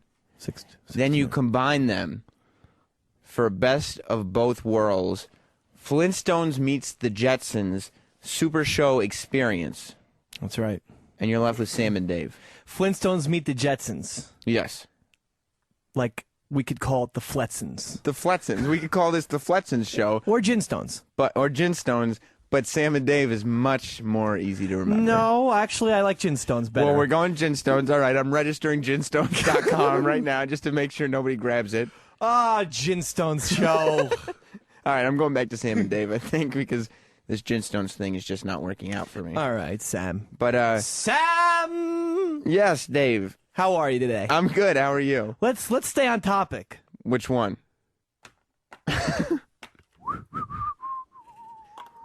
Well, we got Pepper Hicks, who's on the ones and twos today. Hey, what's up, guys? Pepper Hicks is here. My favorite part about Pepper Hicks is he came in, one eye open, one eye shut. Yeah. Just sitting, moping, lounging. He's not a high impact player.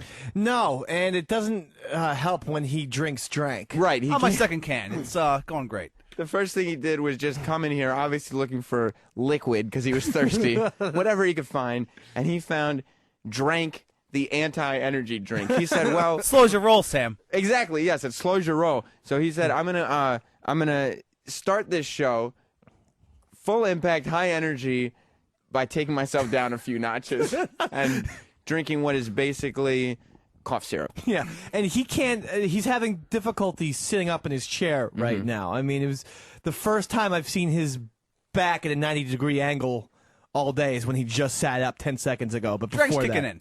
Drink's kicking in. you don't Right. drank. No. That's the point. There's no reason to drank. I just drank it, though.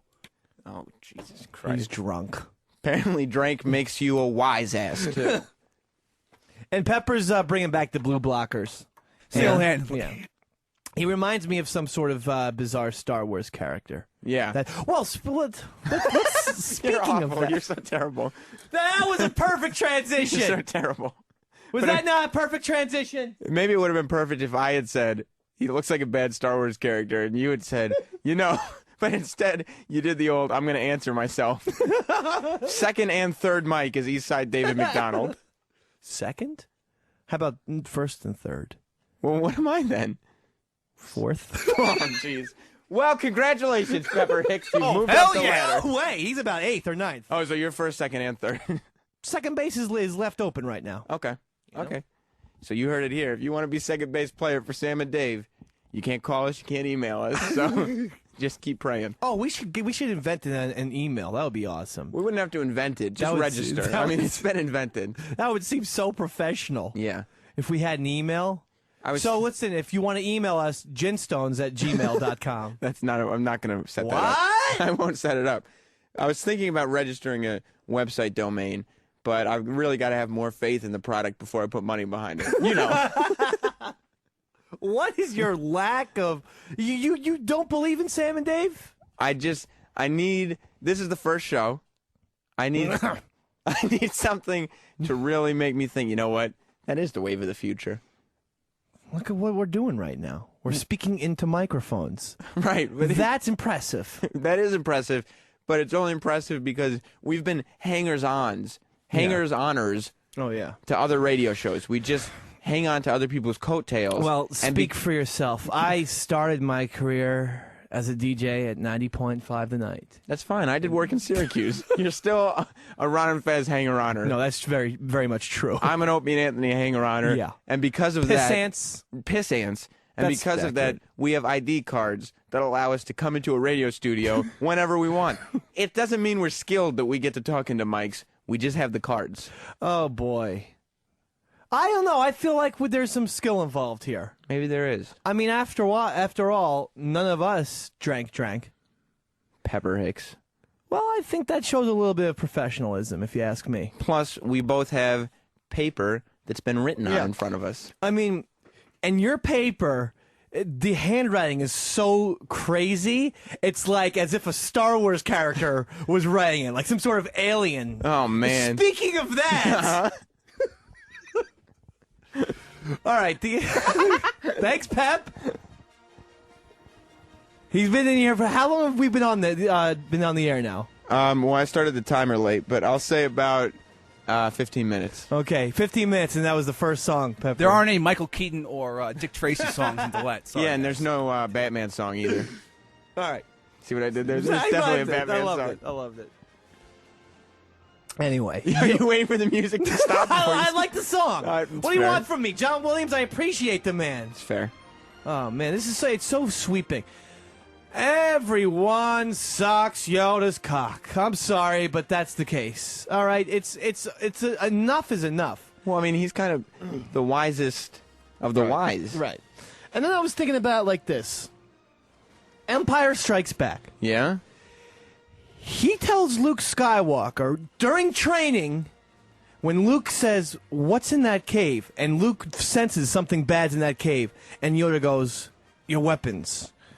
You won't need them where you're going." Mm-hmm. Thank God Luke did not listen to Yoda. He goes in, and there's a Darth Vader hallucination that nearly chops Luke's head off. Well, that's a hallucination, though. I mean, if he could have done It wasn't yes, it was a hallucination, but it was real. Do you understand what I'm saying? Okay, I understand what you're saying. I'm saying that Yoda created a Darth Vader hallucination that would have chopped Luke Skywalker's head off had Luke not been prepared with a lightsaber. So that's mind fuck number one. Well, I think he wanted him to use the Force instead of a lightsaber. How do we know that there's not 40, 50 Jedi carcasses that have actually been killed by the Vader hallucination? So you're saying that Yoda is just a bloodthirsty wise-ass who's just convincing young Jedis, go in there with no weapons and use the Force. Yeah, that's exactly what I'm trying to say. That's Wow. exactly what I'm trying. I never even. What I'm trying to say is he has some bizarre, weird agenda. He's not a good person. He's more akin to Alec Baldwin in Malice, just like an evil, like thinking he's God type person. So listen, wait a second. So that I mean, he's probably had Jedi's kill in that cave before. Well, probably, but I always thought it was like tough love. Like he's trying to teach them, and some Jedis probably didn't learn and ended up dying. Let me ask you this question, and Yeah. I want you to give me a serious answer. Okay. If Luke Skywalker does not bring that lightsaber into the cave, what happens? I guess he's got to use the Force somehow. No, what I'm saying is, would or would there not have been a Darth Vader hallucination with a lightsaber? I think there still would have been. So he would have been killed! He would have been killed. He didn't know how to use the Force yet. Am I wrong about this? He would have been killed. I think, well, And why don't people give Yoda more shit about that? Like, the guy nearly had Skywalker killed, and then you know what would have happened? What? He would have gotten on the horn to Obi-Wan and said, "Get Leia in here." And I killed another one. Another Jedi bites the dust because of my little games, my little self-entertainment. That But was then- like his own special live-action DVD player. But then why would Obi-Wan keep sending people to Yoda? Because Obi-Wan's just as confused and just as dirty as Yoda was. So Obi-Wan is in on this. Obi-Wan's totally in on it. So you're telling me that maybe the Darth Vader side, the dark side, isn't the bad guys? It's Yoda. Yoda's the bad guy? Yoda is the bad guy. Darth Vader, as we know, wait a second, Sam. Yeah? Well, just because it seems like you doubt what I'm saying. So, who killed the Emperor? Yoda or Vader? Well, okay. Darth Vader killed the Emperor. Yoda had nothing to do with it. Okay. If anything, Yoda created the Emperor. When Right, he but- tried to melt his face and Yoda was doing all that shit and all Yoda's powers, he made the Emperor so upset that the Emperor decided to take over the whole galaxy. So you're thinking Yoda just doesn't know what the hell he's He doing? doesn't. And that would, by the way, I'm counting the mind fucks just from Empire Strikes Back alone. What about the fact that when you let's go back for just a few moments. Okay. When Luke Skywalker gets into Hoth, Yeah. Yoda's homeland, in the first place, what's with the charades of pretending you're not Yoda? And he's pretending he's this fun little tiny midget alien that's going through Luke's stuff, and he tries to eat that breadstick at one point. And Well, maybe he just wants to make sure. I always thought that he just wanted to make sure that Luke has to be ready for absolutely anything. And so he has to throw these tests that are as hard as they are at what him. kind of test is that? Well, that's what I'm saying. It's not like an easy test to pass. There's got to be no love in it, because otherwise, when it really happens, it's like a fire drill. You know what I'm Yoda. saying? Like, they have to convince you that the building's on fire. Because otherwise, when the building's really on fire, you're going to be like, well, whatever, I'll just walk out, and then you're going to burn to death. That's not. This isn't the case. Yoda, he pulls one over. It would be like me for the first 3 years that we've known each other. It'd be like today, all of a sudden, I'm saying, hi, my name is Fred. It's the Sam and Fred. It's Sam and Fred from now on. And I'd say, no, I'm not Dave. And then your reaction, if it was anger, would be totally justifiable. because you've been lying to me all this time. Yes! And you're going to tell me it was all a test. Yeah, right. But then I'd say, like, Yoda is supposed to be like a leader. He's supposed to be teaching Luke something. If you said my name's Fred and you said it was a test, I'd say, who are you to test me? What? Where does a case of mistaken identity, what does that possibly teach Luke Skywalker? except not to trust people. Maybe that's what he was trying to do. The old Stone Cold Steve Austin DTA. Wait, so that's really a Jedi attribute? And don't trust people? Don't trust anyone. Yeah, I know. This isn't the X-Files. Uh-huh. Yoda shouldn't be acting like this cigarette-smoking man. Right. This is just regular. Jedis are supposed to have morals. I've never heard in the Jedi Code, I'm just going to fucking trick people left and right. I'm going to nearly have you decapitated by a vision, and then I'm just going to pretend I'm someone else. And by the way, and Luke has been hungry for 3 or 4 hours, and they finally go to Yoda's place. Yoda makes him some stew. Luke finds out that he's been bullshitting with the real Yoda the whole time. He shows one thing of anger, like, oh my god, I can't believe you're real Yoda. And Yoda gets upset at him. Well, why so angry? I can't teach him. And then Obi's like, remember what I was like when I was his age? You're supposed to be able to put your that's the lesson. You're supposed to be able to put your emotions aside. I don't know what lesson means. This might be something for dictionary.com. Okay. But I don't think that is the lesson. I think Yoda is this intergalactic ball buster. So you think he's just pulling jokes? He's an asshole. He's a bully. He's a bully. You don't think I've never proclaimed to be a good person. If I stick my hand in someone's food, and that person gets upset, and that person still lets us with this 1 hour radio show because he's in charge of the time slot? Oh boy. A lesson is a section into which a course of study is divided. A what? It's like a part. You know, when you're somebody's teaching you something, a lesson is a part of that. All right, say that again. It's a what? It's a course. It's a section into which a course of study is divided. Study? Right. Okay. Well, maybe we'll move on from the lesson thing, but I still contend that Yoda was just. There was some tough love involved, but I think he was trying to make sure Luke was ready for anything and had all the attributes of a true Jedi, which means putting your emotions aside. Okay, and I think he was a prick. Okay. So that's how we're going to differ. You're not going to buy that he was trying to kind of just let him. No, I'm not going to buy anything. If you're the one using academic courses, or The word lesson is what I said. well, you've said lesson and study, two things I'm not familiar with. But since you're going to use academia on me, I'm just going to say if I walk into a classroom and say it's the professor of. What are some classes? English. I failed at college. Okay. Say the professor of English is just sitting around. No, say he's sitting in one of the student desks. Yeah. And you're like, when's the professor coming? And he turns to you and goes, I don't know. I don't know when the professor's coming. And you talk and stuff and say, boy, I don't want to take this class, but I have to in order to graduate. Then all of a sudden he turns to you and say, fooled you! I'm Right. the professor of English! And now he knows what your real personality is like when he's not around. No, he would get fired from the university No, because for I being think. a psycho. Well, what about in the episode of Fresh Prince of Bel-Air, when Will goes into a class and the teacher, he starts the class by saying, "This is going to be the hardest class you're ever going to take. I pull no punches. It's all real stuff from here on out. Right. Tests every 2 days, pop quizzes all the time, a lot of homework. Here's your first test." Hands out the test on the first day. Yeah. Will says, "I got to be out of this piece. This is not the place for me. I'm here to have some fun." Okay. Will comes into class the second day with a form that says, "I'd like to drop this class." The guy, he says, "Okay, no problem." A lot of people drop it. The guy signs it.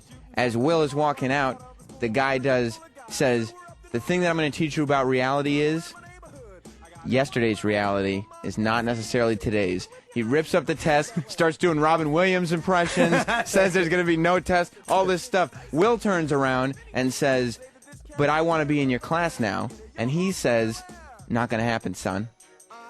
I don't want people of your caliber in this class." I see. That's a Yoda move. Right. And that teacher only wants the people who want to learn are going to be rewarded with a fun class that they'll be able to learn in. A slacker like Will Smith is just there to have fun and goof around, and is just going to take the goofy aspects of the class. Okay. So what he's doing is he's filtering out the shit. All right. Can I give you my rebuttal? Yeah. You lost me at Fresh Prince of Bel-Air. Really? You just I weren't wasn't listening, though. Okay. No. I understand your point, but that teacher is not. That teacher would probably be relieved of his duties. You think so? Yes, you cannot trick people. And for Yoda to just pretend that this is some Halloween Farfignugan party instead of What is Farfignugan?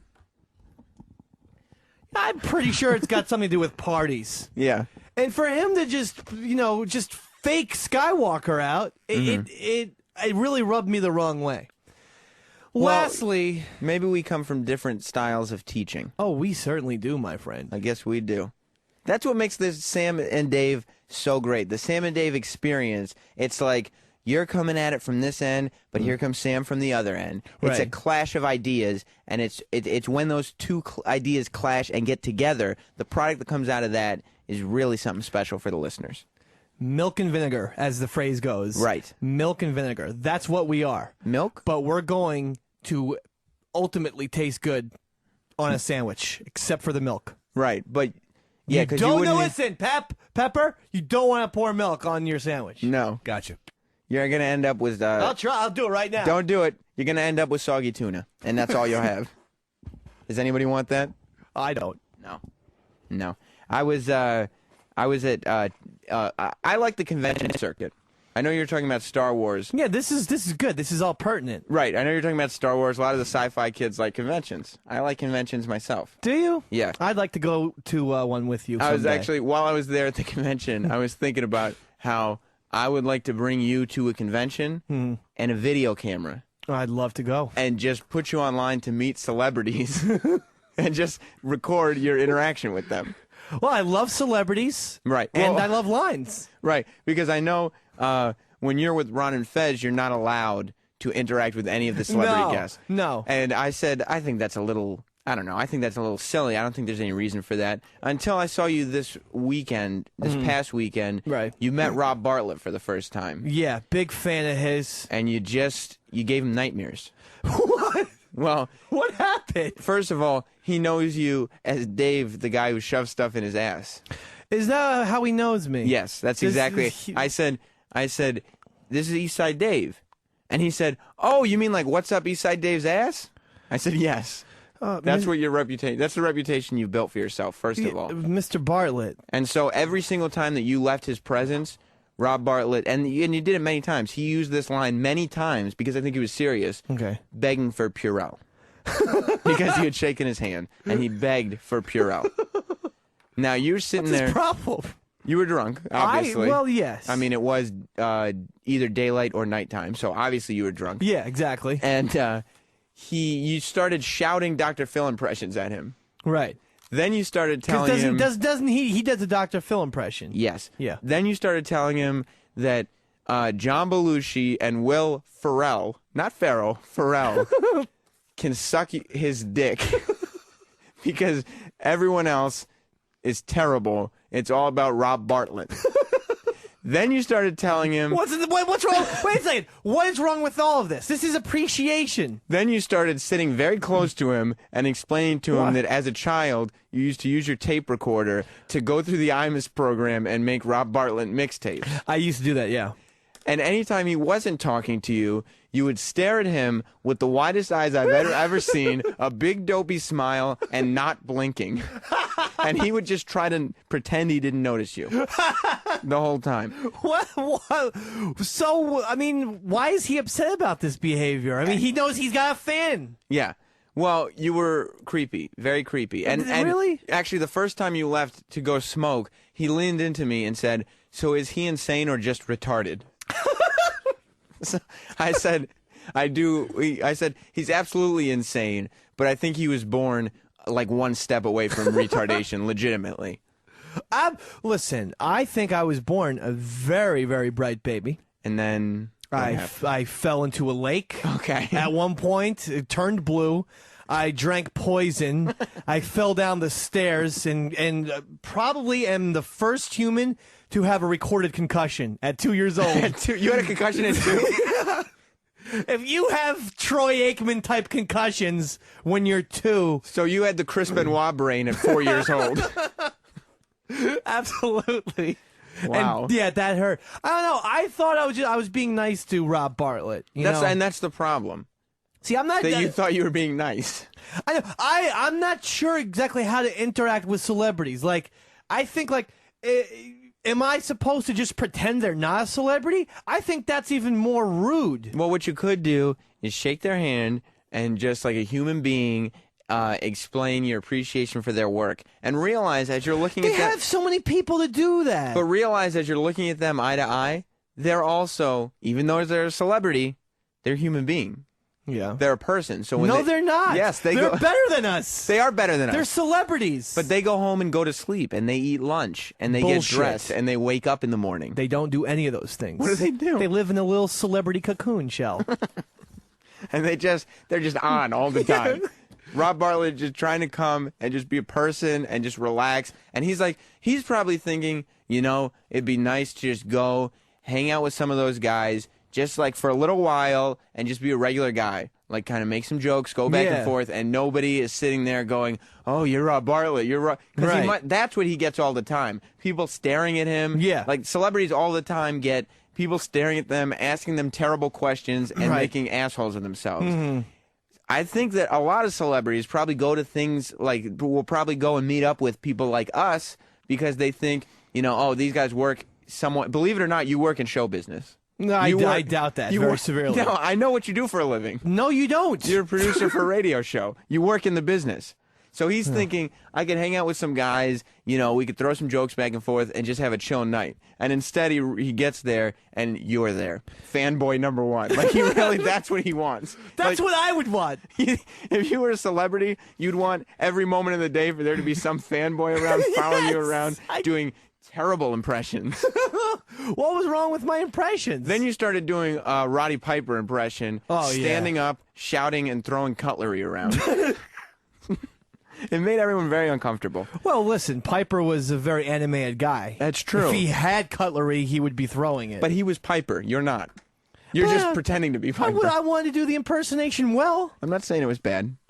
Actually, I did a minute ago say it was terrible, so I'll stick with that. And Rob Bartlett, I mean, just relax, pal. I'm not going to hurt you. It did seem like you were. Yeah. And then you said, while he was talking to somebody else, you went, Rob! And then he turned and looked at you, and you said, just give me your phone number. He said, just give me your phone number, and that's it. What's wrong with that? Why would he give you... Again, tell me where any of my behavior was inappropriate. I want to talk to him on the phone. That's all. You have very few celebrities in your phone book, and it doesn't normally turn out well. No, that's an excellent point. You get intoxicated a lot, and you drunk dial me. You know what I mean? Yeah. I'm not safe in your phone book. No. For you to be scrolling through your phone book and see Rob Bartlett's name in there would be a disaster. Stay away from that is what you're saying. Right. And from now on, if you wake up in the morning and you somehow have a celebrity's name in your phone book on your phone, delete it. Delete it. Do not keep it in your phone, because you'll sit there and say, well, I'm rational enough not to call this person, and then within 6 minutes you'll start drinking because you will have woken up, and then you will call them. Why? Oh, yeah, but I mean, usually it's just to chatter. It's just to have a little chatterbox time. I'm not going to repeat the things I've heard you say to celebrities on their phone, but it is derogatory and it is slurs. It is a hate crime. So we'll leave it at that. But this is why I want to bring you to a convention. Because what I was thinking about, the way we'd set it up is we'd wait online for the photo op. You'd have to wait like 3 or 4 people behind me because I'd get mine first. Okay. Then I'd go away from the line, take out the video camera, and just video you interacting. Because I met 2 people. I met Eric Estrada. No, you didn't. Yes. It was his first East Coast appearance in a long time. And I got to meet, from Chips, Eric Estrada. That's unbelievable. Exactly. I was waiting online to meet him. I had to get my picture with him. And I saw that like when a girl would take a picture with him, he'd kind of put his arm and hug her way tight and like take the picture and give her a kiss on the cheek or whatever. And I was like, oh, okay, I see what he's doing with the ladies. And so I was like, watch, this will be funny. He'll probably just put his arm on my shoulder for my picture. So I was like, oh, hey, man, it's a pleasure to meet you. Can I just get a picture? And he's like, yeah. of course, man, of course. And he's making eye contact. He's like, great to meet you, man. Really good to meet you. Direct eye contact with me. And then I'm like, okay, camera's right there. And my girlfriend was there taking pictures. And he says, all right, let's do this. And he puts his arm around me, and he holds, as a matter of fact, I got the picture. I'll show it to you. He puts his arm around me and comes in tight and is holding me so our faces are touching. No! Yes. He's holding me. Punch! Yes. So our faces are touching each other and holding me Oh. tight. And then my girlfriend's like, let's just get one more for safety. And he's like, of course, of course. And he's holding me. And then he finally lets me go after like 4 pictures. And he goes, how'd that turn out? Make sure it turned out okay before you go. Let's take a look at it. So he was just the creepiest dude. Here's a picture Let me see. right here. Have you ever seen, that's 2 men. Look at how close. Your left eye is almost touching his right eye. Understand- Your heads are touching each other. My long afro hair was pressing against my face because he was resting his face in my hair. Did he know that you were a man? I think so. Because he may not have. I mean, I had a little bit of a scruff because I hadn't shaven that morning. Maybe he's just a really, really intimate guy. And then he was making direct eye contact and shaking my hand and being like, thank you very much for coming out. Thanks a lot. And he had a line, so it's not like I was the only guy there. Like, there were people behind me That waiting is to meet very him. peculiar behavior. So then I was like, maybe this is just the way TV sitcom people are. And then I met one other person. Because when I go to these conventions, this was the Chiller Theater convention. And I always like to meet the old sitcom stars. Mm-hmm. I met, I got Joyce DeWitt from Three's Company I love her. a couple years ago. Todd Bridges from Different Strokes. Excellent. This is one of my favorite things is when the old sitcom stars, the stars of Welcome Back Kotter were there this time too. Great. And my girlfriend started flipping out because Horseshack waved to her. And what about Travolta? Did he wave? No, Travolta didn't make it out to this one. You told me the Welcome Back stars, Cotter stars were there. Some of the stars of So Welcome where Back was Kotter. Travolta? He was not there. Fuck you! No, don't get upset with me, Dave. You told me Travolta was there! No, I didn't. Dave, You said Welcome Back Kotter stars! stars. So some where's of- Travolta? He has a career. Fuck you! Don't get upset.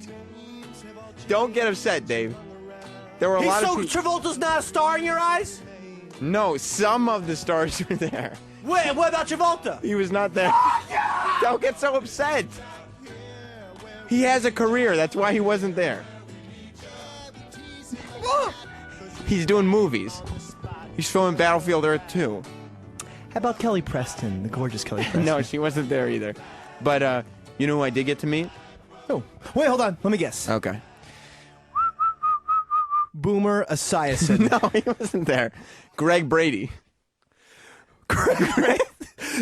So you just went to a surreal life party. That's really what it was. No. That was Peter Brady at the Surreal Life. Greg I know, Brady. but Barry Williams used to come in and do like he used to stop by. Yeah. he'll host a game or something. Yeah. He would stop by. But yeah, he was, I guess, pushing his blog or something. I don't know exactly. He's always pushing him and Gene Simmons just have Yeah. a constant battle. Except Gene Simmons is all successful ventures. Greg Brady's, Barry Williams is. But I'm not trying to step on any toes. yeah. I don't want to ruin any context that we don't have yet. Okay. But Greg Brady's a dickhead. Why? Well, because I had just gotten off of meeting Ponch, and so like I was creeped out in a big way. But I was like, you know what? Because Ponch charged $20 for a picture, and I was like, I got my $20 worth, and that's like the going rate. You paid him $20. You got to. That's the going rate at those conventions. Like $15-20 for a picture with a celebrity. No way. Yeah, I mean, I know a guy, so we could get in for free. We don't. There's like $35 to get into the convention, and then like $20 a person to get a picture with them. But Jesus. But we can get in for free, but we got to pay for pictures. All right. All right, it's worth it because then you got a picture with Ponch. Well, Ponch, I'd also like, as you said, Miss Joyce DeWitt. Yeah, Joyce I was DeWitt. a big Janet fan. But so I figured Barry Williams. I knew there was a problem when Greg Brady had no line. There was no line to get to him. There was a line to get to Ponch, but no line to get to Greg Brady. Yeah, that sounds a little bit imbalanced. And I was like, okay. And then I looked, and it was $25 to get a picture with him, more than other people. Oh, Greg. And I was like, all right, well, you know what? When else? Plus, there's a part of me that says, you know what? You never know when they're going to die, and then you can put it up as your MySpace picture, you know? And so I paid the $25, and I was like, hey, how's it going? And he's like, hey, you got a little Greg Brady hair. He said that to you? Yeah. And I was like, okay. And he was like, so can I get a picture? He's like, yeah. And he turned around for the picture, and my girlfriend snapped the picture, and before she could put the camera away from his eyes, all I saw was his back. Because usually she's got one of those cameras that you could take pictures quick. Yeah. So you usually take 2 or 3 pictures just to make sure it turns out okay. Yeah. Before she could put the camera down, his back was turned, and she was like, "Can we get one more for safety?" And he just turns around and he goes, "Yeah," and he turns around. And he smiles again, and I was like, I wasn't even ready. I was mid-conversation, and she snapped a picture because she figured she could get a couple, and I was getting ready to smile. She snapped it. He turns around again. Was he aware that you paid the $25? Not even a thank you for paying the $25. It's Greg Brady, and I just paid $250 to get a picture with him. You know what I would have done? What? Kicked him in the balls and say, that's why you lost the parking competition to Marcia. Yeah. You fucking has-been. Yeah. Well, this is why I want to take you next time. I want to take you, and we'll... To knock the shit out of Barry Williams? Well, yes. Yeah. Would you do it for me? Yes. Call me the enforcer. Because on Sam and Dave, the radio program of the future, there's a little thing we have called Trust and Loyalty. What show is that, by the way? This is the show that's on right now that we're doing. This is Sam and Dave? This is Sam and Dave. Wow. Yeah, okay. we're recording this. But what sitcom star would you freak out most over? If you could pick, that is a piece of cake. Who's that? Mr. fucking Belvedere, baby. Mr. Belvedere. I love that man, and Pepper can vouch for this one thing. When we drink in the XM offices, why did you add that in? There's not one Sirius, by the way, Sirius XM good. office. Whew, that was a close one. There is not. Oh, I mean, when we drink at home, right? Okay. And Pepper's over, there is not one with a designated driver sitting next to you. Exactly. Right. Not one single time that goes by that I don't pull up YouTube and get the Mr. Belvedere theme song going. I have no idea what weirdness, like why I'm attached to that song, why I love that song so much. I mean, it's a good song. No, it's the best. It's the most catchy. Cheers gets its shit. Oh, here you go, Pepper. Wait, hold on. Everyone, let's take a time out. Listen to the greatest song ever. On the China, never mattered before. Who cares? When you drop kick your jacket. Don't you know the words? And the games at the door, no one blares. But sometimes we all turn around and no one stares. All hands down below. There's a change in the stands above. I forget the word. Oh, you are drunk when you listen to this. It said, you can get, according to our new arrival, life is more than mere survival. And he just might live the good life yet. Listen to this piano.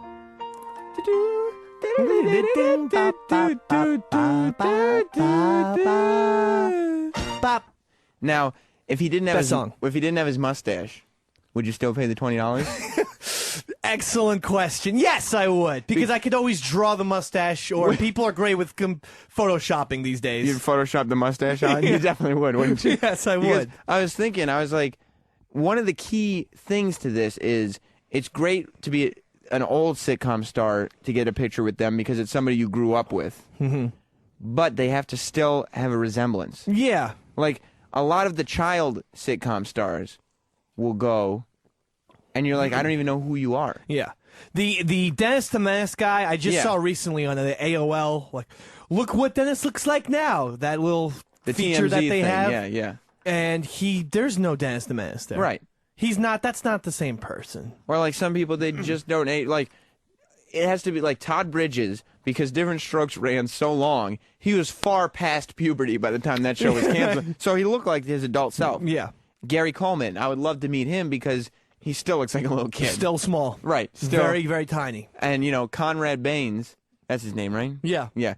He still is an old man. Yeah, he was an old man back then. Right. He was the oldest, and then you would like IMDb Conrad Baines, and you would have thought he was Mr. Burns from The Simpsons age when he was shooting Different Strokes. And it's like, he was only 50. Yeah, Jesus. That's what a 50-year-old guy looked like Wow. in the 80s. But I mean, in a way, it might be okay because he aged quickly, but then he stood strong. Like, Yeah, that's he true. went at 40 years old, he looked like he was 70.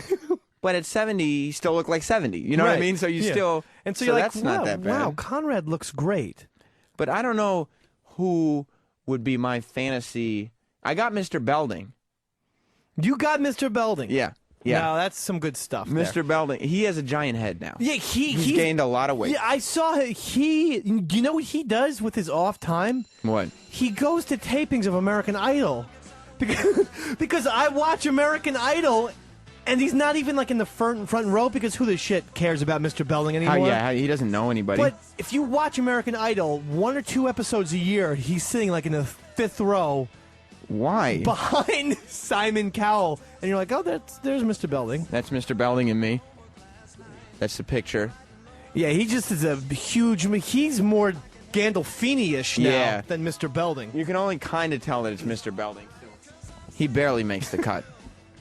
Yeah, I got a Mr. Belvedere update. He's died 7 years ago. Oh, no. So, Dave, Mr. Belvedere will not be at the next Chiller Theater. I can take a photo with a tombstone. This is the first time I've ever taken a photo at a tombstone before. Saved by the Bell. 'Cause I'm saved by the... This really does feel like one of the Dave and the Sam and Dave drinking shows with Pepper. But,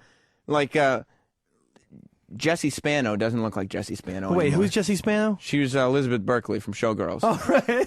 Like, she doesn't look like herself anymore. I mean, I might get a picture because she looks like she did in Showgirls, but it wouldn't be a Saved by the Bell nostalgia pic. Yeah. Well, Tiffany Amber Thiessen, or was that her name? Yeah. Thesis? Thiessen. She got a little wide and Yeah. moon-faced when she joined the 90210 cast. Yes. God knows what she looks like now. And I'm sure Lisa Turtle doesn't even resemble. I heard Lisa Turtle hates all of them. Really? Yeah, she went to a soap opera for a little bit, and Yeah. then she just dropped out of being a celebrity altogether. Well, she wasn't in the new class. No, she wasn't. So, But I'll tell you one thing. what? Double D, Dustin Diamond's going strong. He is everywhere. Well, he's the king of reality TV now. Yeah, He now- made such a splash on Celebrity Fit Club Yeah, that now the producers of reality TV are just... And that's what it is. The pool that conventions pick from is the same pool that the reality TV people yeah, pick from. and they don't change. No, and the beauty is that if you're in both pools, like those convention people want to be on a reality TV show so bad because then they can go to the convention, and since they want to show recently, they can charge, $40 Yeah. instead of $20 for a picture because they were just on TV. That's good. Whereas Ponch, he's stuck with 20, even though he's a legend. Best Christmas gift of all time? Mm-hmm. I was 6 years old. Chip's motorcycle. I'm not talking a little... I could ride on it. Wow, I could ride on Chip's motorcycle. Flashing lights and everything. that's incredible. And I did something to upset my brother and probably killed one of his pets. Oh, And he threw it out the window. oh, jeez. And he just ruined... He took the little child motorcycle up to the 3rd floor in our house and threw it out the window. It landed on the sidewalk and it blew up into a zillion pieces.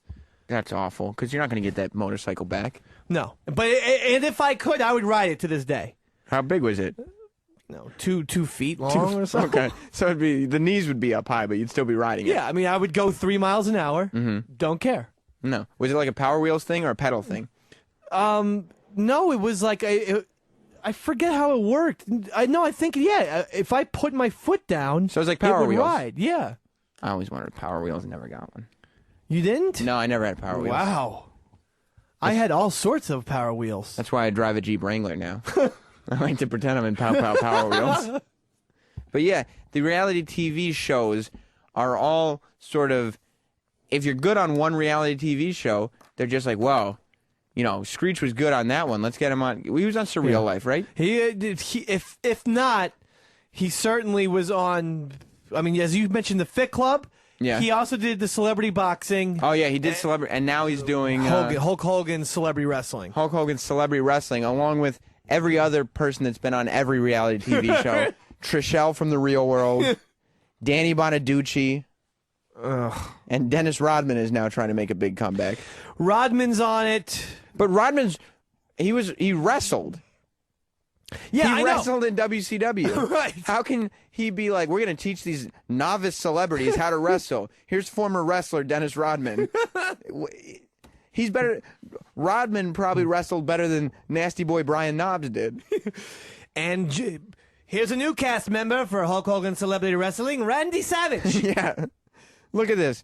Jumpin' Jim Brunzell wants to be on Celebrity Wrestling. Come watch Celebrity Wrestling with 5-time Intercontinental Champion Ricky Steamboat. Yeah. It's like Arn Anderson, the enforcer on Celebrity. But that show is terrible. Well, you think it's terrible. You got me to start watching it. Yes. So, and the sad thing is, I don't know why, but if I start watching a reality show, I must see it to completion. All of them? I used to be like that, but now it's like... No, I can't. I mean, I'm saying I can't stop mid-season, No. or even if I get one single and episode. I started you on the first episode of Celebrity Wrestling. Yeah, so now I'm just going to see the whole thing through. Nice. This whole shit fest, I'm going to go watch the entire season. Because now you want to see who wins that replica WWE belt with country music television stickers on it. That's right, Sam. Yes. Sam! Yeah? By the way, this is Sam and Dave you're listening to. Yes, this is the Sam and Dave Variety Hour. Is that what we're just Sam and Dave? No, I mean, if you're going to say Variety Hour, then I'm going to say Gin Stones again. Okay, we'll just do Sam and Dave then. Okay. But why is it the VH1? There hasn't been a Surreal Life season in a while. No, they stopped doing it. You can only see Surreal Life on the TV Guide channel. Yes. Which just does not need to exist anymore. No, the old-fashioned channels that they scroll what's coming up next. Why? Just scroll through yourself. Right, You don't have to change the channel anymore to see what's on the other. Every cable, everything has that function. They're just trying to stay in business somehow, because who buys a TV Guide anymore? My Uncle Martin. Right? Because he's got a lifetime subscription. He's got a lifetime subscription, and he used to be a convict. Okay. He was in the big house for quite some time. But these are people who he just read TV Guide. Yeah, no, I mean, he didn't use it for the TV listings. No, he just liked the little stories Right. about Dana Plato or whoever. But there's no reason for it to function. It doesn't need to be in existence. I never even liked the size of the TV Guides. No, the digest size, it's very stupid. But VH1 is instead opting to make their own stars and just take the people who have any kind of juice whatsoever on their reality shows and give them reality shows. Right. Like, I think Chance and Real from I Love New York. I Love New York 2. From I Love New York 2 Thanks, Pepper. are now, what is it, a Real Chance at Love. Real Chance of Love. Right. It's going to be a fantastic show. I can't wait for the twist ending, which is just two brothers having gay sex because they just picked each other. Something like that's bound to happen. But then you also have, because Flavor of Love, well, what all started it came off the Surreal Life. This is the VH1 reality show chain. What all started it was Flavor of Love into that Bridget Nielsen Flavor Flav show, whatever it was called, Strange Love or whatever that show was called. Then Flavor of Love. Yes. Then I Love New York. New York, because she was a contestant. Then they flipped it and did Rock of Love. Rocky Love, baby. Rock of Love with Bret Michaels, which Rock of Love is a weird name. Didn't really make total sense. No, it didn't. Then they did a Real Chance at Love, which is just shoehorning names in. And now the newest one they're doing is from Daisy from Rock of Love 2, I think. From Rock of Love 2. And the show is called, what's the show called? Daisy of Love. Daisy of Love. It is Daisy of Love. Yes. What sense does that even make?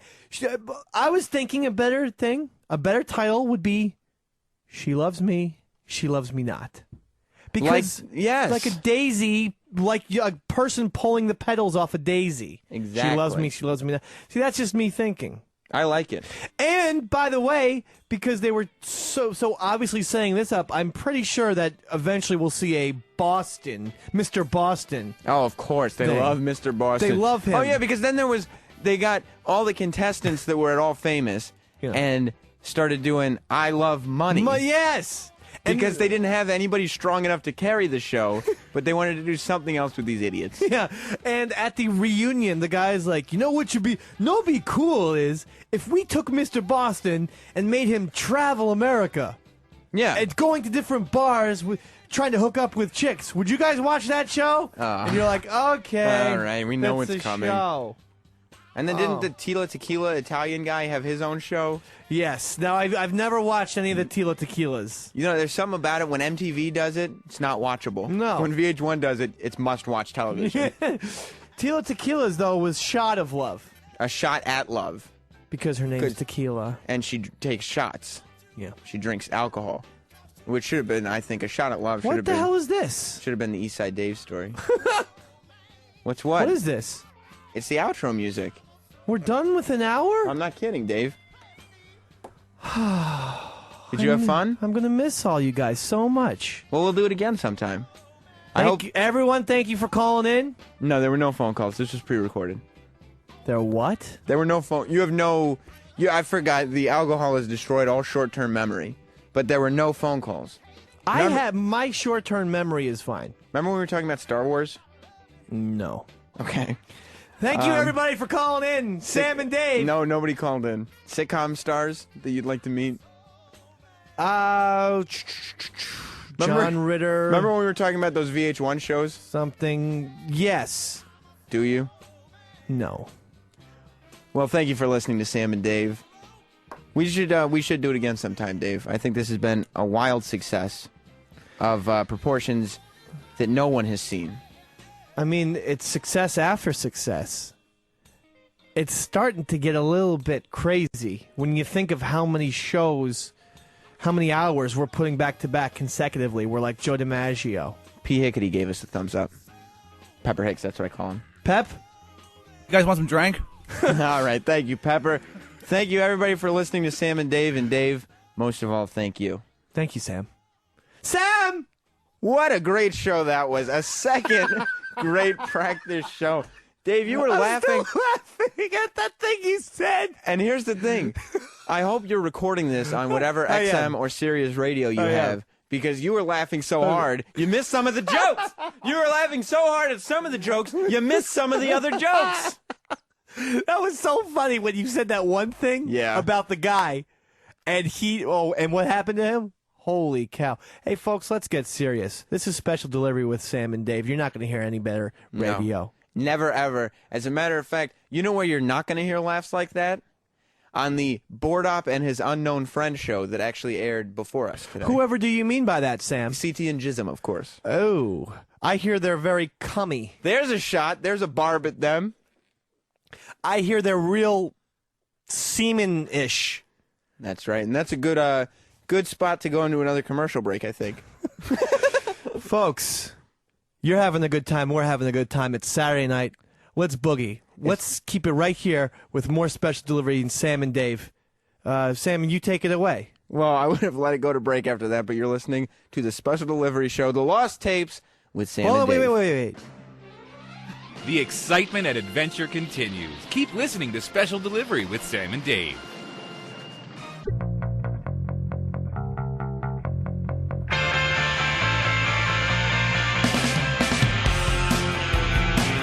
Oh, yeah. Party Saturday night. Maybe that should be the name of our show. Ooh. It's Party Saturday night, Special Delivery style with Sam and Dave. You're listening to The Lost Tapes. And we've been with you this evening, taking you through where we first started in this business.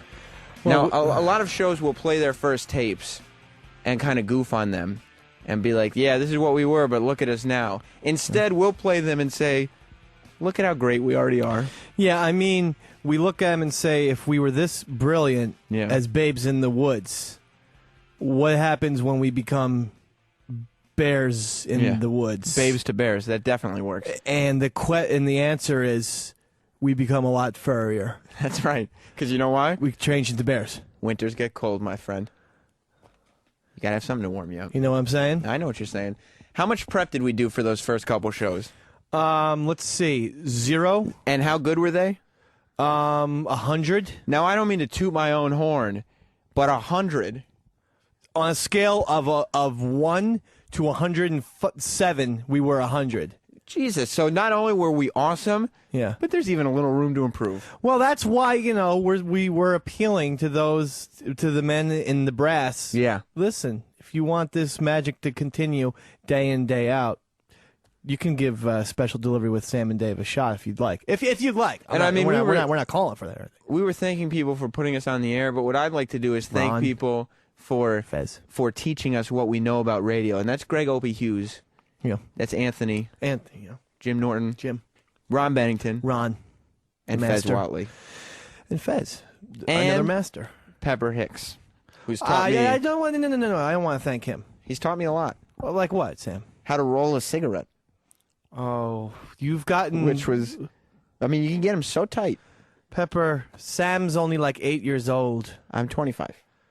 Smoke up. Really? Smoke. Yeah, I'm 25. Also, do you like how? Why do you wear those T-shirts then?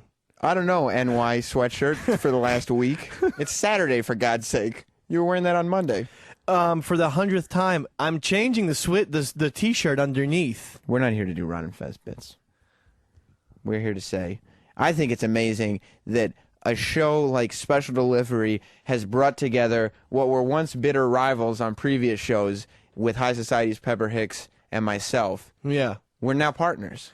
And we're all bitter rivals against CT and Jizz. Yeah, exactly.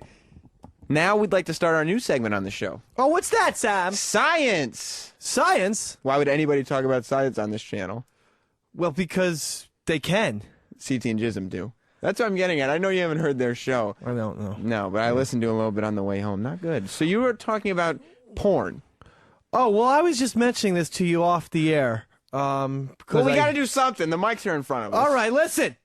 So I have a porn magazine in front of me right now and was wondering, can you read a porn magazine in public? For instance, I'm going home on the bus tonight. Yeah. I'd like to leaf through the magazine, not do anything, not touch myself, but, I'd like to, this girl is doing things to her body that are sensational, and I just would like to look at the pictures, read some of the articles. Can I look at this on a public bus? Yeah, Sam? the answer is no. No is the answer. So our next bit after that, You know how the FCC doesn't want people using curse words through public airwaves because they think that parents can't block their kid. If you were a parent, if you're a baby, you are a parent. Jesus, you are a parent. That's awful. and a hell of a good one, man. I know you know are. why? I just stay far away from her. Yeah, let her actually. let her grow up well. Yeah. Yeah, She's gonna and learn. sober. She's one of the more sober babies you'll ever see in your entire life. How many drinks has she had? She's been alive for how long? She's been alive for close to 6 months now. 6 months. And in 6 months, how many drinks has she had? She's had 0. How many But drinks have you had in 6 I months? must say, I frowned upon that because I feel like I should get them started early, Pepper. But the thing is, Sam, Bring Get up their trashed. tolerance.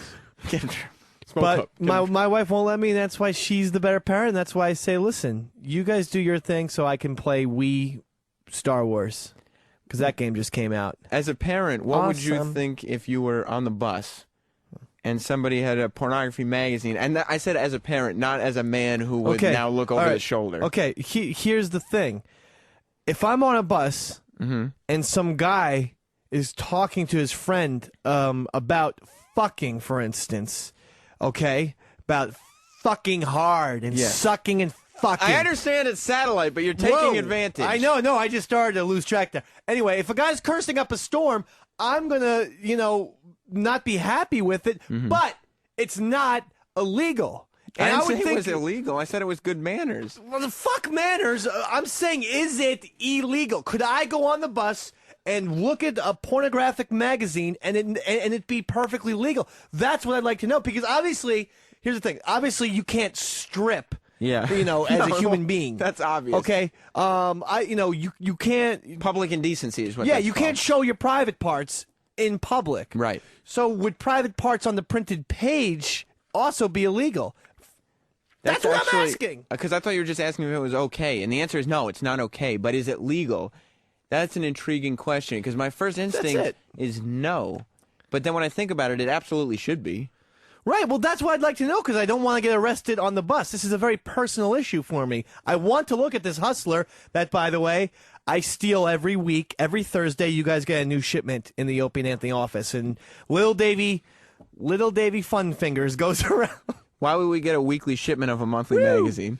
Exactly. Every month on the first Thursday, Little Davy Fun Fingers is poking around doing something else. What is this, a new little dildo? Yeah. Ooh, some more gel?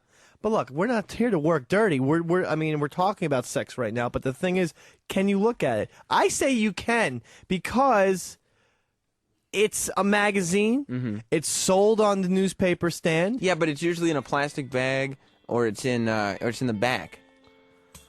What the hell is this in the background? You know what that's called? What? Outro music. We're done. No, we're not! We're done. Why didn't I... Listen, everyone, when we're on live, we're going to address this pornographic magazine issue. I know, because I want to hear what people have to say about it. Today, it was the lost tapes. That's why no phone calls. That's right. Write that down on your coffee-stained napkin so you remember it for next time. We want to thank everybody for listening to Special Delivery with Sam and Dave, the Lost Tapes special. We want to thank all our message board friends. Everybody. Let's thank everybody. Thank everybody. Opie, Anthony, Jim, Ron Fez, Opie, Anthony, Jim, and all the people at Sirius XM for allowing us to do this, allowing us to enter your homes and your hearts. I guess technically Danny's in charge of giving out these. Well, we're not saying... He gets very sensitive. He gets very, very sensitive. So thank you so much, Danny, for everything. Yeah, I'm not going to be thanking him, but you can. And thank you, baby girl, most of all. What'd she do exactly? She did a lot. Cryptic. We want to thank everybody for listening. We hope you enjoyed it. You can email us at specialdeliveryshow@gmail.com if you have suggestions for another show title, show topic. And that was it. Dear Sam. That was the show. Can you buy Dave a piece of pizza and some beer now that the show's over? Thank you for listening. Oh, I can't stop.